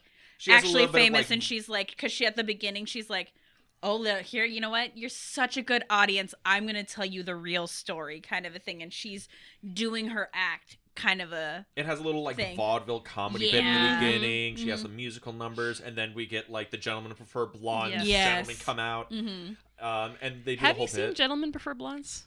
I have not. Oh I'm the worst. my god, you gotta watch it. I know. That's a classic. Yes. I'm sure. No, like musicals. Yes. the aliens emoji. You know, like yes, that is me right now. It's just aliens. And but yeah, so there's Roxie, and you know it's a good It's song. a good song. Yeah. It's more impressive visually than it is like vocally, whatever. I also like how with all the mirrors and everything and all the like the moving around, I'm like, how the fuck are you missing the camera and all the marks on the floor that are like Renee Zellweger is like, they have to put, there has to be marks on the floor that she has they hit her to mark. hit. Yeah. Well, especially because if there's cameras, yeah. Yeah, and I'm looking, I'm like, that's just fucking like kind of impressive that I'm not like catching any like the camera shit in here. Well, that's what's the term you taught us? Choreographing. Yeah, the choreographing. Yeah, they choreographied it like really that's well. That's the purpose of Well, choreographing. I have Dean, 2 it degrees. is 2002, and they are at the height of CGI. The height of CGI. Yes. I thought we hit the height of CGI just like this year. Well, When they ruined Shrek. When they ruined Shrek. My favorite Wait, they ruined things Shrek? that happened. Yeah, they did like the new Disney version animation on Shrek. Ew. Yeah, it looks really bad. Gross. Oh no. My favorite thing that happened the whole time we were watching this was anytime there was like a big shot of like Chicago and they had to like CGI it basically because it's the 20s, Dean was just like, "Oh god, that's so bad." It was almost as bad as when they would do the big wide shots of Paris and Moulin Rouge. Yeah. That shit looks like PlayStation 2, like early PlayStation 2 graphics. PlayStation 2 was hot at the time. It was. I'm like, we are at the height of It technology. was brand new technology. I can't wait for us to get into like the other films nominated this year and be like the height of CGI. The height. The height. But right after that, you know, Roxy's now big. Velma's like, I want to be big again. Yes. I want to be a star. And she tries to rope in Roxy and be like, hey, you and me, when we get out, we can have an act because I can't do it alone. And this is the song that was nominated for Best Song at the Oscars. I Can't Do It Alone. Renee Zellweger. No, Catherine Zeta-Jones. Catherine Zeta-Jones. Catherine Zeta-Jones. Okay, Showing if you off. watch it, It's Catherine impressive as Zeta-Jones fuck. is impressive. Like the whole as a whole. The Especially singing, the when dancing. you find out she's pregnant during this. Yes. The whole thing is very impressive as a whole. Is it the best song in the movie? No. No. Is it the best vocally? No. It's not the best song in the movie. But like to watch it, it is very impressive and she does a very good job. The fact that you can tell she is going all in on Yeah, this. no, she is Like, giving 110%. there is multiple like there's multiple like little dance numbers where she's doing 2 separate dancers performances and then bringing them together and then also singing and then also like I'm gonna run up this like spiral staircase in heels and then hop over the railing and slide down and not snap my ankle and also I'm like 3 months pregnant during this, right? Academy, just letting you know, just sway you. Thought I'd sprinkle that little tidbit in there. Just sprinkle it in. Yeah. Good. It's okay. Yeah. It's all solid. right. It's all right. It's fine. The next song though, right? Because Roxy's like, no, go fuck yourself, Velma. Yeah. Right in your own face. I have somebody You're at right. home. The first part, shit. The first part, shit. But the second part, that's the showstopper. The second part, that's right. Huh. The second part's really nifty. Really nifty. I love the jazzy slang. It's nifty. But after this, because, Roxy rebuffs Velma, fuck you. I have somebody at home who's waiting for me. And we get to see Amos try to go to, Billy being like, how's it going? What can I do? And sorry, Andy. It's Amos. Whatever. I was thinking about the kid. And Well, we skipped over that whole part. Yeah. Yes, where Roxy needs to come up with a way to get the press back on her because there's a new girl in town. There's a new girl in town, which I was like, Dean, guess who this guest star is? And he's like, I don't know. Is that Lucy Liu? It sure is, everyone. Lucy Liu just shows up to murk 3 people. Yeah, so we cut to Billy at dinner, and he's telling all these people, hey, this new girl, she's going to hire me. She's this rich heiress, and she just killed her boyfriend and the 2 girls he was sleeping with. She caught him in bed. And so we cut to them bringing her Not in. a court in the land would convict. Yeah. So they cut to the jail, bringing her in, and she's, of course, like, just batshit crazy. She's, like, kicking people and, like, being horrid, and the press are just eating it up. And Roxie's like, hey, Billy, I thought that we could do this. And he's like, yeah, kid, like, whatever. Like, basically, you're old news. Now she's the Velma. So what does Roxie do? She faints. Oh, what? Roxie, what happened? Oh, no, I'm fine. I just hope it didn't hurt the baby. What? Baby. She's pregnant? Yes, and now Roxie has to, like, Roxie's playing pregnant or whatever, and Amos shows up and he's like, oh my god, like, I'm gonna be a pa. And they're like, kid, do the math. Son of a bitch. And then we get Amos's song, which is the best song. John C. Reilly's Mr. Cellophane ought to been my name. Apparently a clown aficionado. Mm-hmm. Yes, he did his own makeup, and also does not surprise me in the least that John C. Reilly likes clowns. No. Not in the least. Mm-mm. But yeah, this is like low key one of the best songs in the movie. Yeah. Also, at like, least top 3. If it's not your favorite song, it's gonna be in your top 3.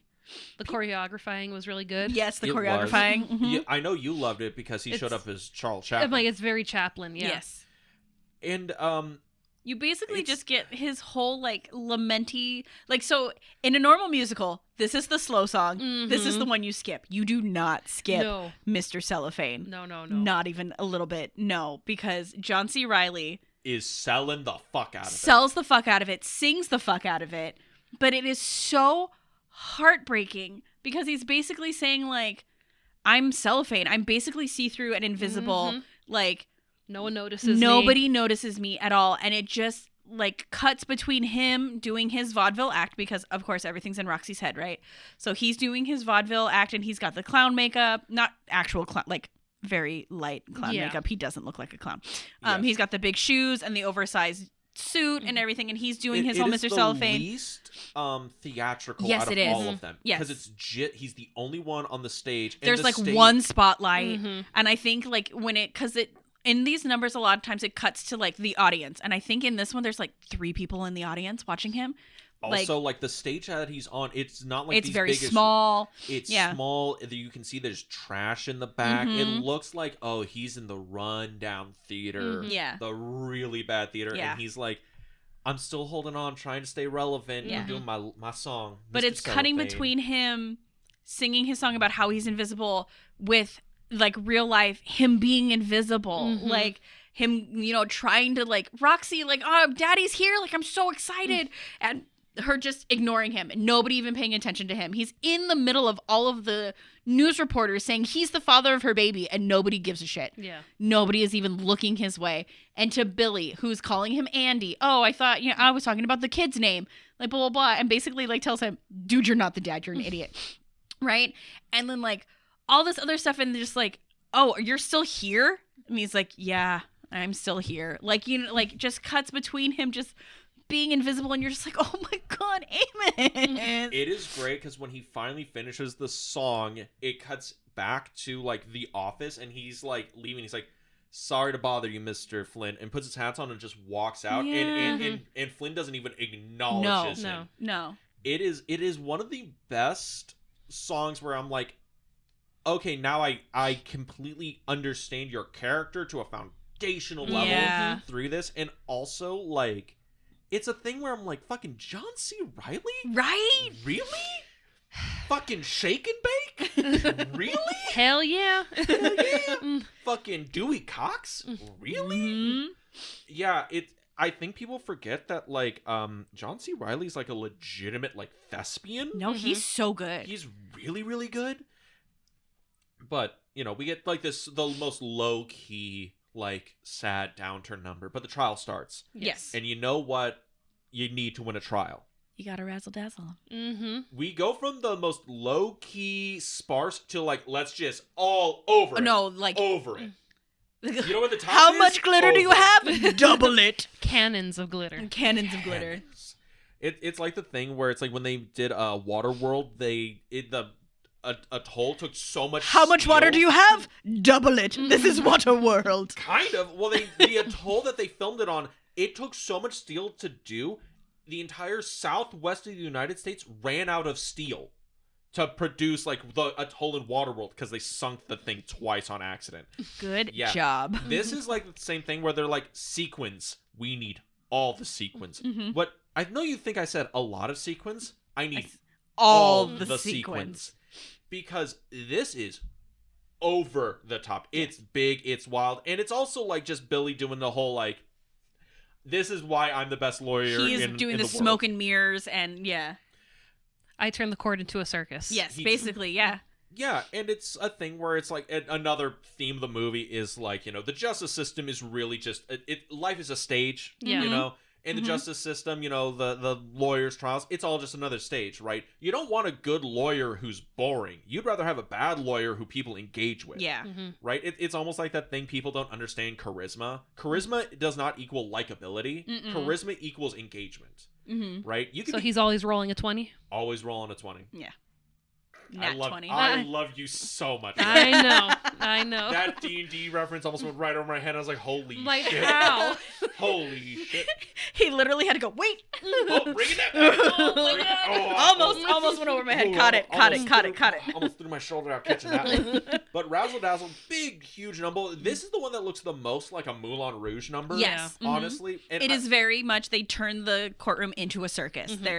I think there's elephants. There's I think trapeze maybe artists. There's trapeze artists. People are jumping through hoops. Yes. Jugglers. There might not be an elephant. I feel like there was an elephant. I just watched this last night. Elephant sounds right. Right? Like I feel like there's an elephant in the room.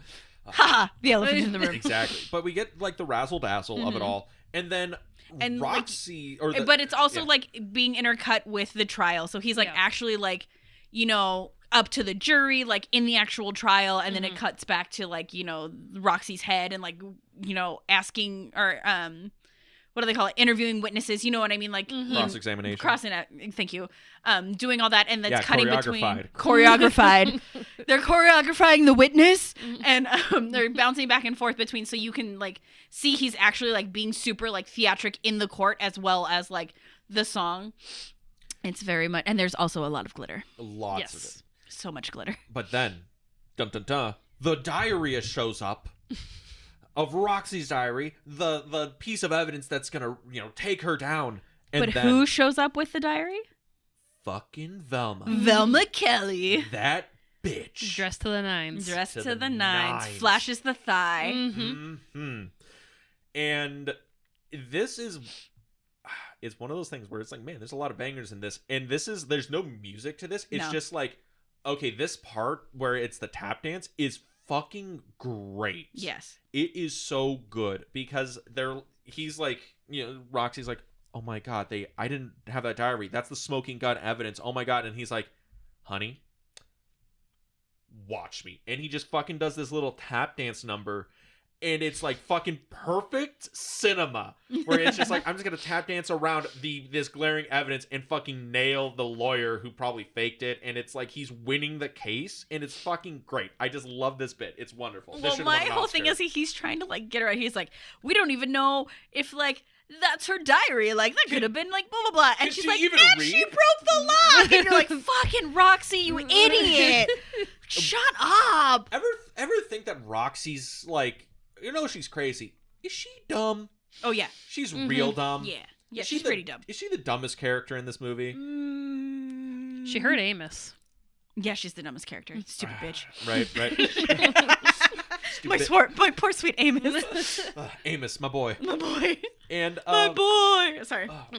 But fucking, I love the end of this where, you know, it's like, okay, the jury will deliberate. And then it cuts to, it's like, all right, we now find Roxie Hart, and it cuts outside, and it's the newspaper, and it says guilty, and I'm like, oh, they got her, and then it pans over, innocent, on the other newspaper. It's like, oh my God. You had to be prepared. We don't know. It's like when presidential elections in South Park makes 2 episodes because we don't know who's going to win. I love that so much because the Super Bowl does that. Yes. Where each team comes up with, like, full Super Bowl gear. Yes. For, like, all their shit, like, production runs out the ass. And I have to think about it. It's like, because the Buffalo Bills went to the Super Bowl 4 years in a row.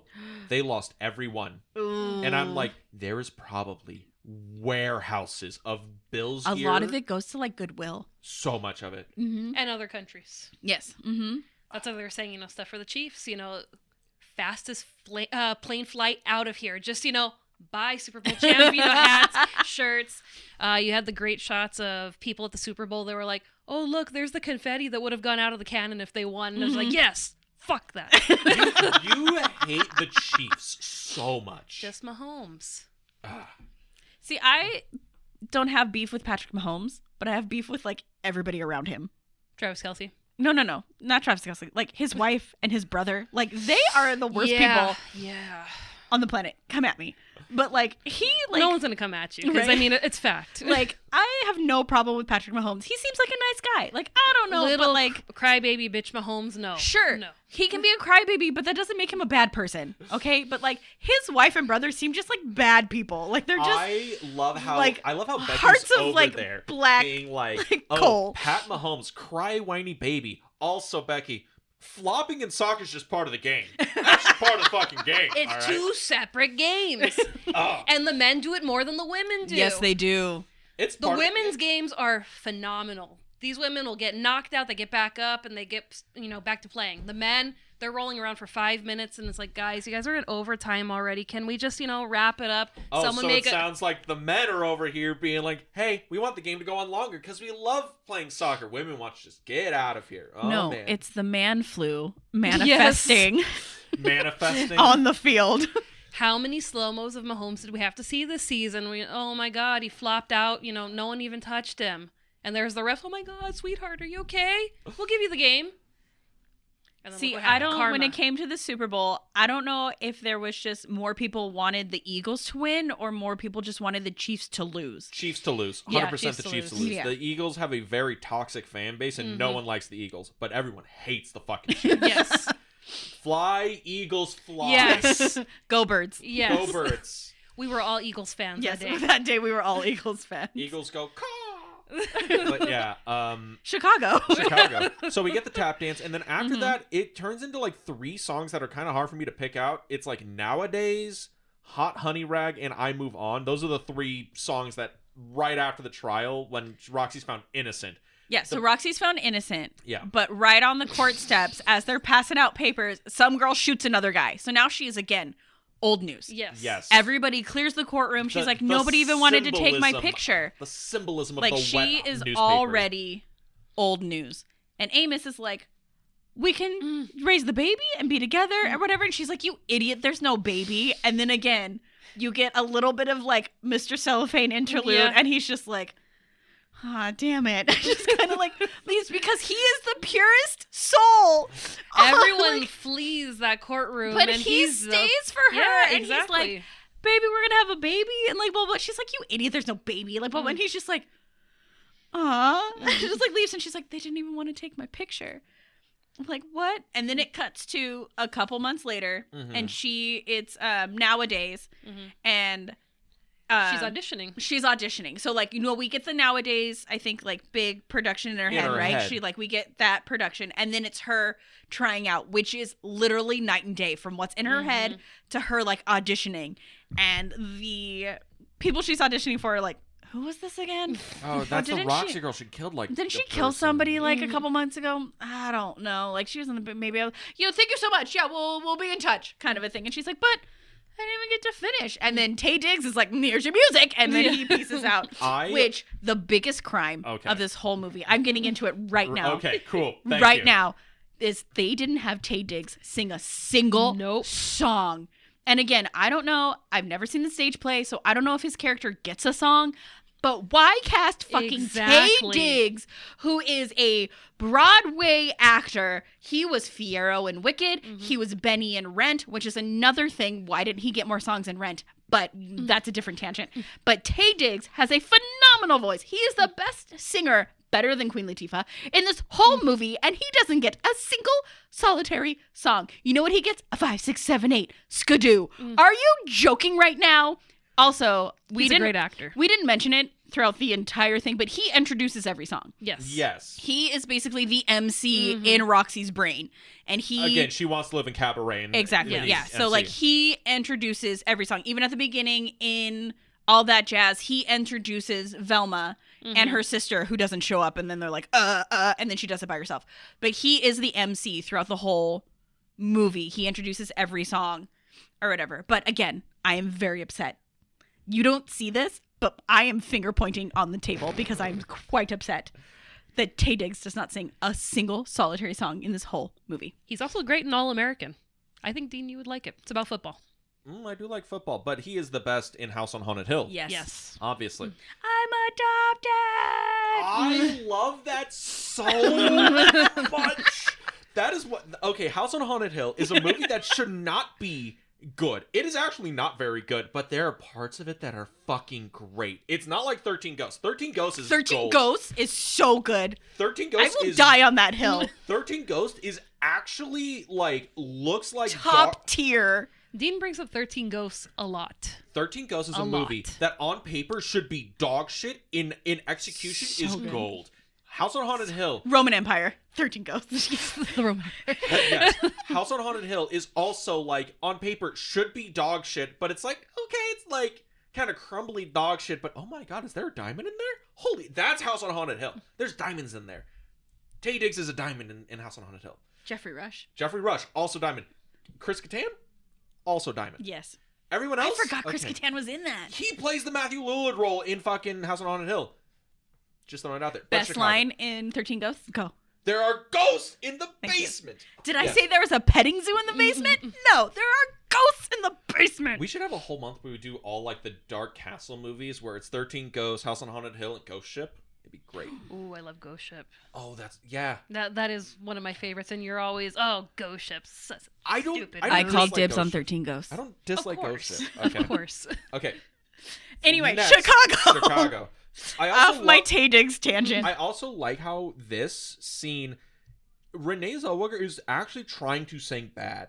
Like, Roxie is not, like, when we finally get to see the reality of it all, Yeah. we realize that it's like, Roxie's not a very good singer. No. She's kind of, like, tinny, and she's kind of, like, she's not Well, smooth. you're so used to these big, huge productions, and, like, she's so good, like you said, in, like, Roxie, right? And she's got all the guys around her, and Or she is Funny just... Honey, and she is just working at all of these songs or whatever, and then you get to reality, and you're like, oh, no, baby, you're not a star. It's all in here. It's, you know what I mean? Like, oh, you may think so in your head, but you are not a star. And they're like, going, who is this girl? And you're just like, oh, and she's like, there's no big production. She's not dancing. She's doing a little shoulder wag, you know what I mean? But it's like, oh, she no. kind of points, but Yeah, like, a even little the bit. points are kind of like offbeat. Yeah, like you're like, oh, baby, no. no presence. Yeah.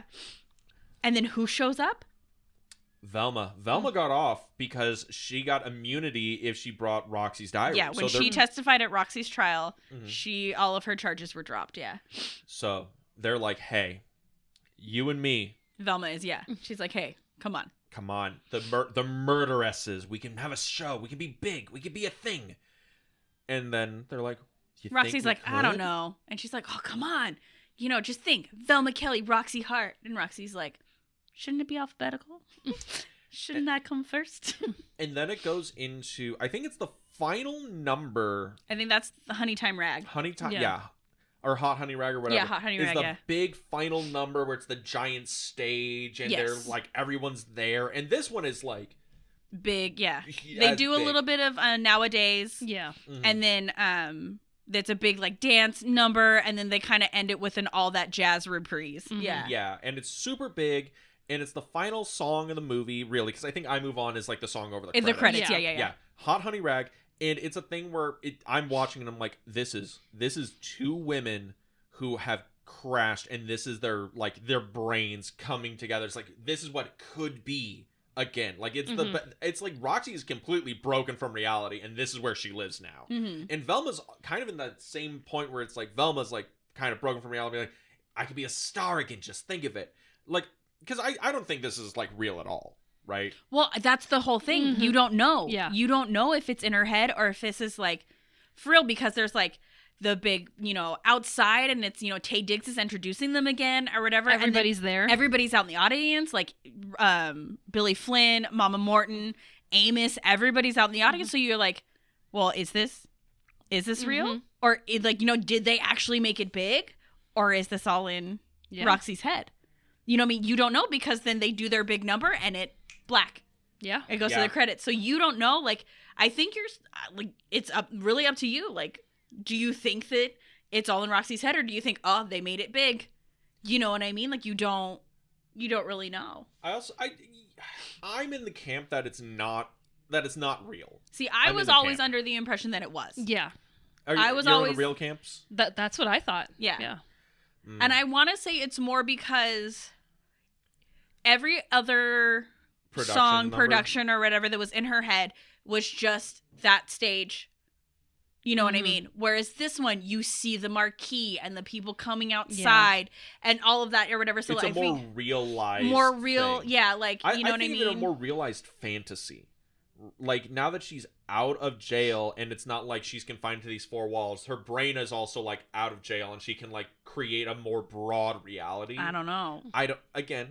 Yeah. Different opinions. I'm always But right. I was just always under the impression that, like, oh, they made it. They made it. Yeah. I mean, it's just a good ending. Yeah. I think it's interesting to see where you stand on it, because I'm definitely in the none of this shit's fucking real, people. Let's be honest here. Well, and that's where I've always like wanted to see the stage play, because, you know, in the movie, all of those big musical numbers are in Roxie's head. How do they play that off on stage? You know what I mean? Do they do big costume changes? Do they do the Sorry. I'm sorry. Sorry, Becky started dying. I was just yawning. I'm sorry. You're boring. I'm so sorry. I haven't had any sugar today. I'm sorry. I'm starting to crash. My brain, like, I was like, what is happening? I thought you were going to sneeze and then, like, all kinds of... Anyway. I'm just trying to be quiet, so you pick up the yawn. You're fine. I totally lost my All right, so train of let's thought. see. All right. The ending, how do they do this production? No, so, like, are there, like, costume changes, like, when they're, you know what I mean, like, on, like, the stage, or is it... I'd like to imagine they have, like, the harp out, and they do, like, the... You know, so it's a dream sequence. They do Wayne's World. But, you know, because, like, I've never seen it, so, like, how do they do that? Is it, like, on stage, is it just, like, a normal musical where it's, like, you know what I mean? Oh, it's just normal. Everybody just sings and dances. You know what I mean? Or is it, like, how do they play off of that? You know what I mean? So this is one that I really want to see, like, the stage production of, because I want to see how they do that. Like, how do they play the play? Well, I don't know how they play the play, but I knew how they played. But we know how they choreography. Choreographed. But yeah, I guess before we get into the reception to this, best song, worst song, everybody. I know. Just gonna twist your heart. My worst song is the ending song. I don't think it's a good ending number. Hot Honey Rag. Like Hot Honey Rag. Like nowadays, they're not my favorite. I don't know. Like they're good songs, but like they kind of like let me down as like the big closing number. You know what I mean? The movie up to this point has been so big. Yeah. It's like this isn't big enough to top Razzle Dazzle. Yeah. Kind of a thing. So or like I Can Do It Alone. It doesn't top I Can Do It Alone. Yeah. So like that, like it's like that song's kind of like a letdown to me. Like it fits the movie and everything. You know what I mean? Like that's what they needed is their big production when they're vaudeville, you know, their actor or whatever. Yeah. But it's like for me personally, it's kind of like a letdown at the end of the movie or the end of the show.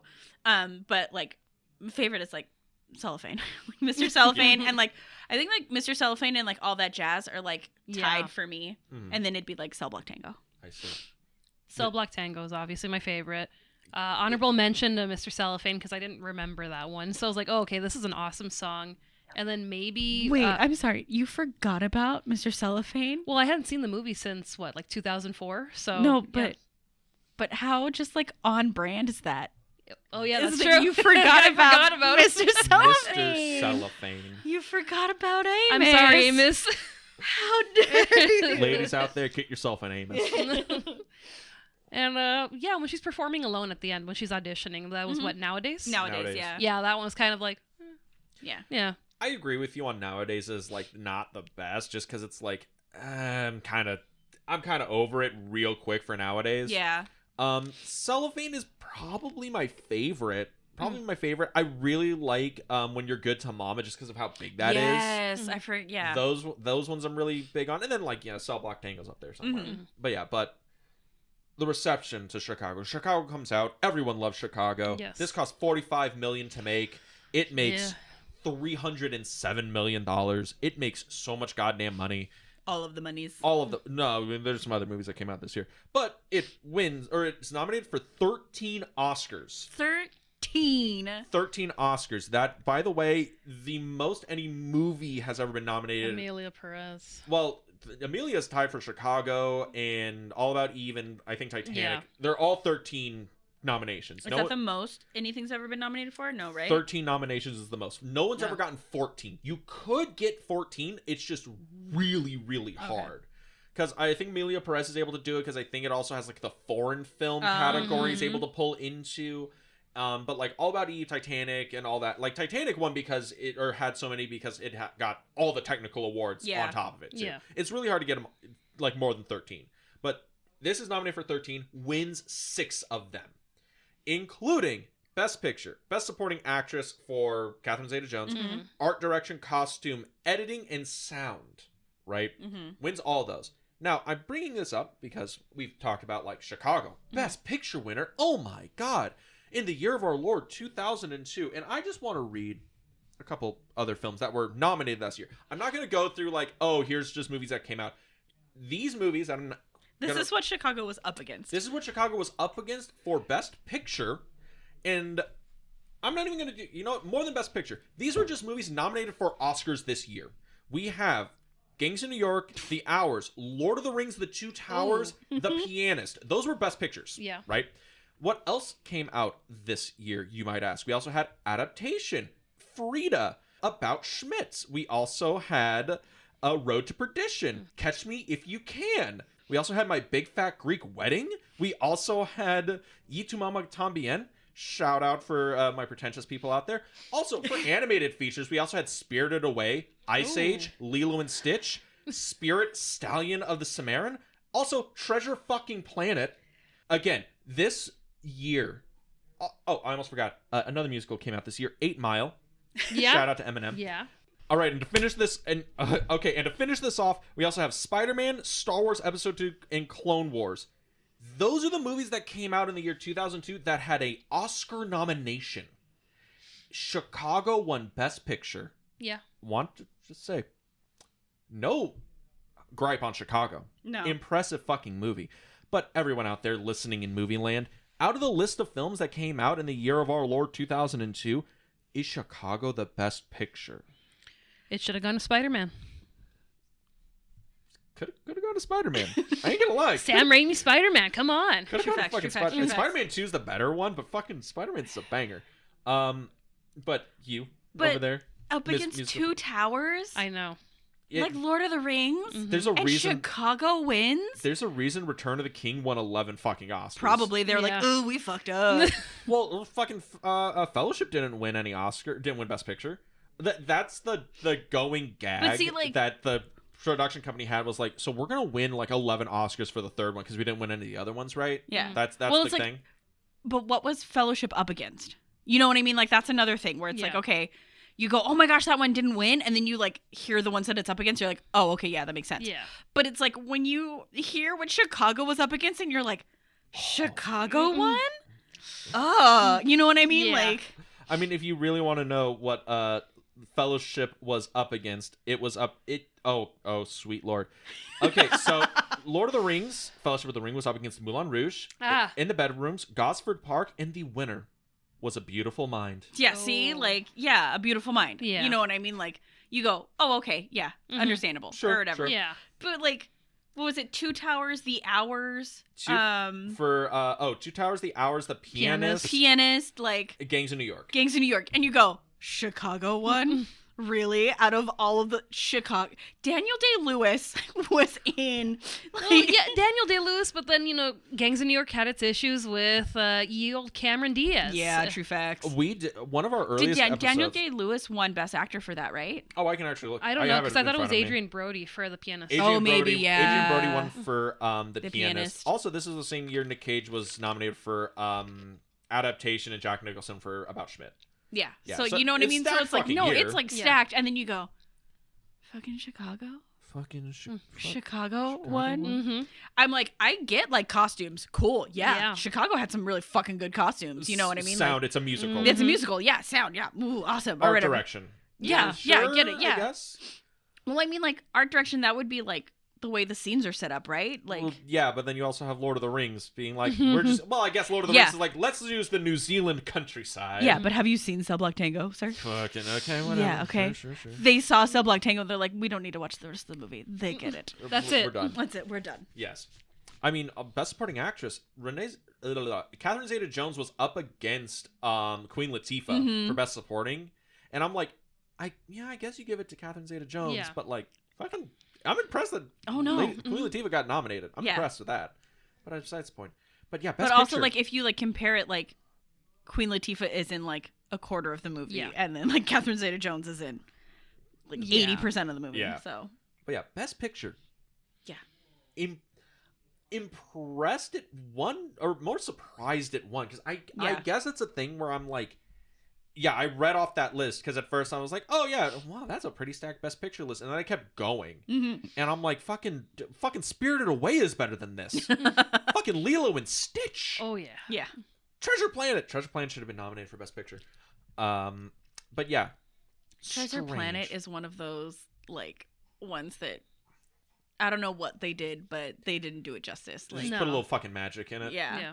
You know the best part about Treasure Planet, totally on like the thing, because I think we talked about this with Hercules, was the guys who made Beauty and the Beast, Hercules, Aladdin. They did that whole thing because they wanted to make Treasure Planet since like the early 90s, and every time Disney was like, you make us another hit, we'll let you do it, and they were like, Beauty and the Beast, one more, Aladdin, fuck it, one more, fucking Hercules, and they're like, one more. And they finally did, and they were like, fine, you can do Treasure Planet, and then Disney just didn't market it. Yeah. They just didn't want Treasure Planet to be successful, which is weird, I guess. It's so good. It is. It's a great movie. But yeah, that is Chicago, though, which is just insane, and I guess that leads into the staying power of Chicago, right? One Best Picture had in this stacked year. I don't hear about Chicago anymore, and, you know, this whole month is like big, huge, like totemic Hollywood musicals, and this movie, again, fucking 13 Oscar noms, 6 wins, Best Picture against this stacked cast, kind of forgotten. Why is it kind of forgotten? I don't know. But it's definitely one of those where you're just like, oh yeah, Chicago. Yeah. And then you watch it and you go, wow, that was actually like really good, and those musical numbers were awesome or whatever. And then you're like, cool, yeah. And then 10 minutes later, you're like, what? Yeah. You know what I mean? Like, it completely just leaves your brain. Yeah. It's a thing where it's like Moulin Rouge stuck around. I hear people talk about Moulin Rouge all the time. I was like obsessed with Moulin Rouge. Yeah. Same. And Moulin Rouge is like way cheesier, way more like, I don't even know, like, way goofier. This is like a more serious movie, and I'm like, yeah, no, whatever. And people are still like, look, sometimes when you want the cheese, you're gonna go to Moulin Rouge. You're not going to Chicago. And it's like, I don't get it. It's also a thing where it's like all the leads of this movie, you know, Richard Gere, Catherine Zeta-Jones, Renee Zellweger, they all of them kind of like fell off the A-list Hollywood map for like a long time after this. And I'm like, was it like Chicago, like, okay, career peak, and everything's like, you're just gonna be a working actor from that point on? Like, I don't really know. It's so weird that like and it was like perfect storm for some people because like Catherine Zeta-Jones was pregnant. Yeah. You know what I mean? So then she's like pregnant and raising a baby. You know what I mean? So she kind of is like steps back. You know, like it's all perfect storm, and then took your second Oscar, so it's like, yeah, I could take the back seat now. Exactly. True, yeah. And it's like weird that the only actor out of this movie that still has a lasting, consistent, leading career is fucking John C. Reilly. John C. Reilly. John C. Reilly can still put his name above the title of movies and be like, I'm gonna get people to come in. Yeah. Weird. This movie is like an anomaly. Yeah. But that is Chicago. That's the Chicago way. That's right. Yeah. But yeah, any last words on Chicago? Hard to find to stream it. Yeah. But if you can, give it a watch. No, yes, definitely. It's definitely one of the better movie musicals. Yeah. Like, I know we're kind of pooping on it a little bit there at the end. Like, yeah, maybe it shouldn't have won Best Picture, but it doesn't make it a bad movie. No. It doesn't make it a bad musical. In the grander scheme of this was part of the trio that like revived Hollywood musicals. Yeah. Moulin Rouge, Chicago, 8 Mile were like, hey, we can do Hollywood musicals again. Yeah. Because after this, we get Ray, we get Walk the Line, we get like more musicals after this. This is part of like that spearhead of like, we can do this again. It's not a bad movie. And people are going to come see them. Yeah. Yeah. No, it's definitely a good one to watch. It's fun. Like, the musical numbers are beautiful to watch. They're spectacular. Like, the songs, like I said before, none of them are skippable. You don't skip any of them, except for maybe nowadays. Honey Time Rack.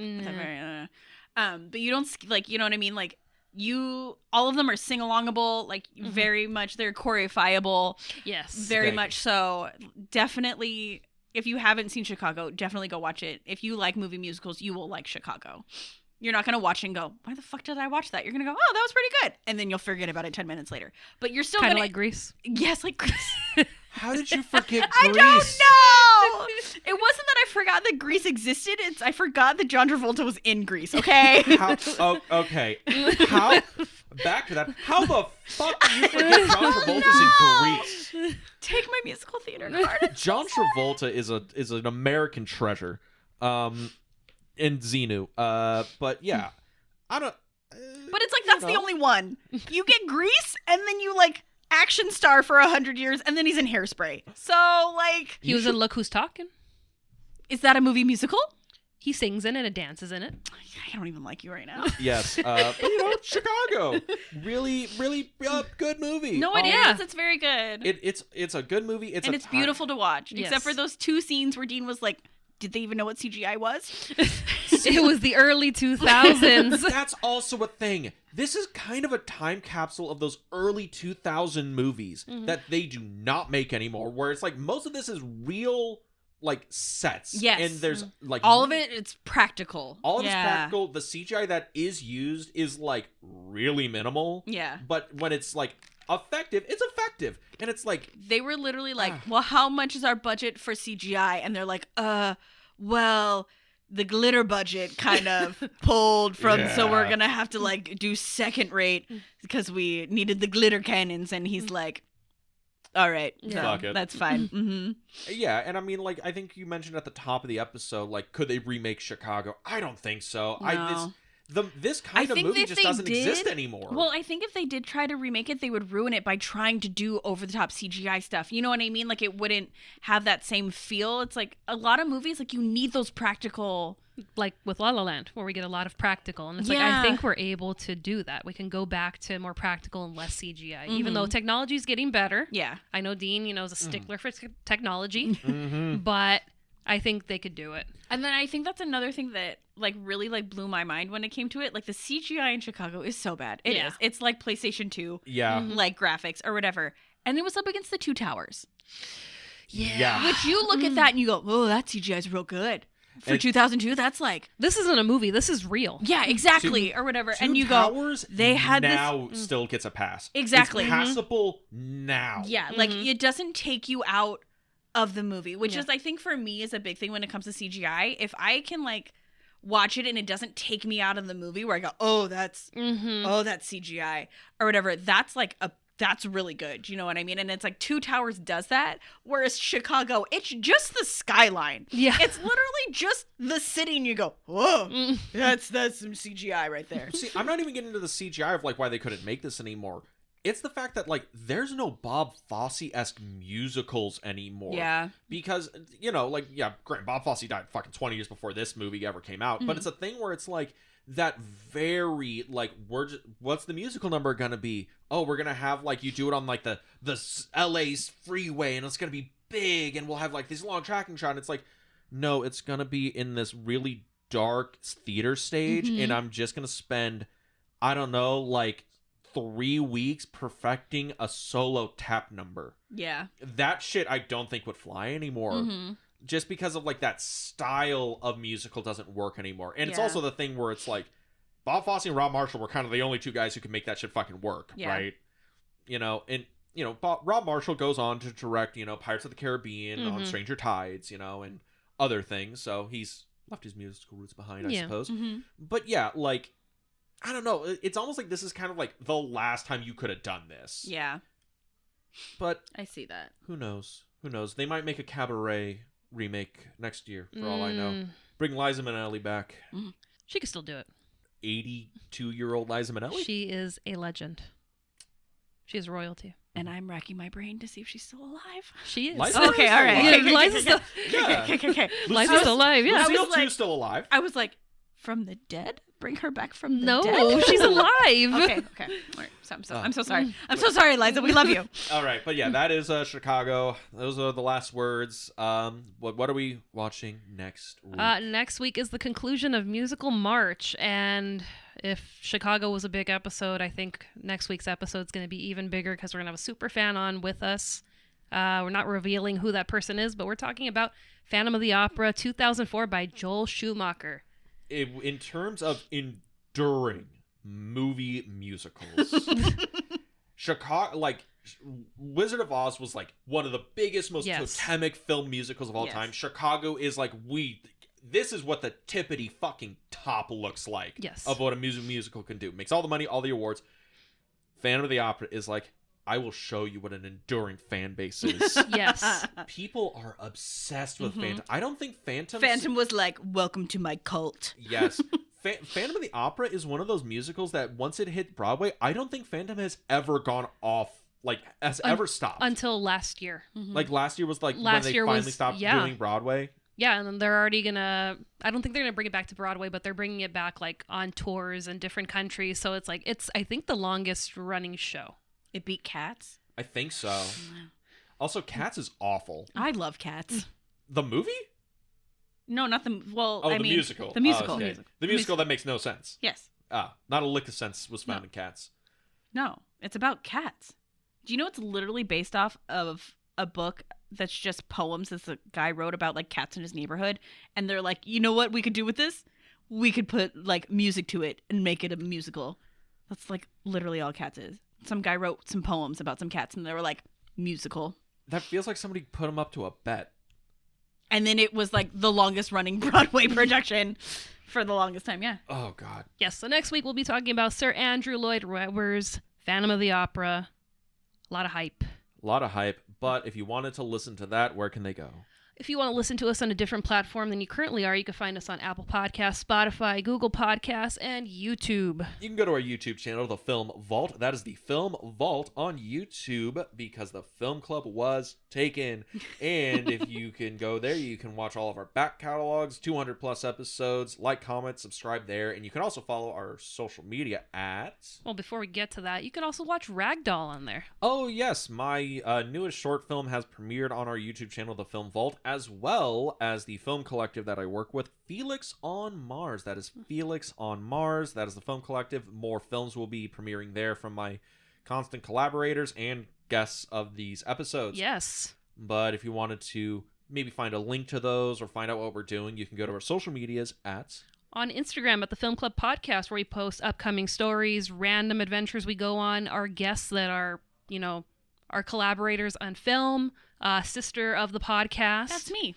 Would you like to plug anything? Actually, I do have something to plug this time, guys. Okay. Holy shit. Like, be so proud of me. I made a Bookstagram. Yes, you so did. if you want to see what I'm reading, get some my TBR or reviews and some recommendations, that's bookish_Bethy on Instagram. And maybe, an event you might go to soon. Oh, yeah, we're going to do ACOTAR trivia. I'm so excited. And with that, We'll see you next week at the Film Club. have a good week, everybody. Bye.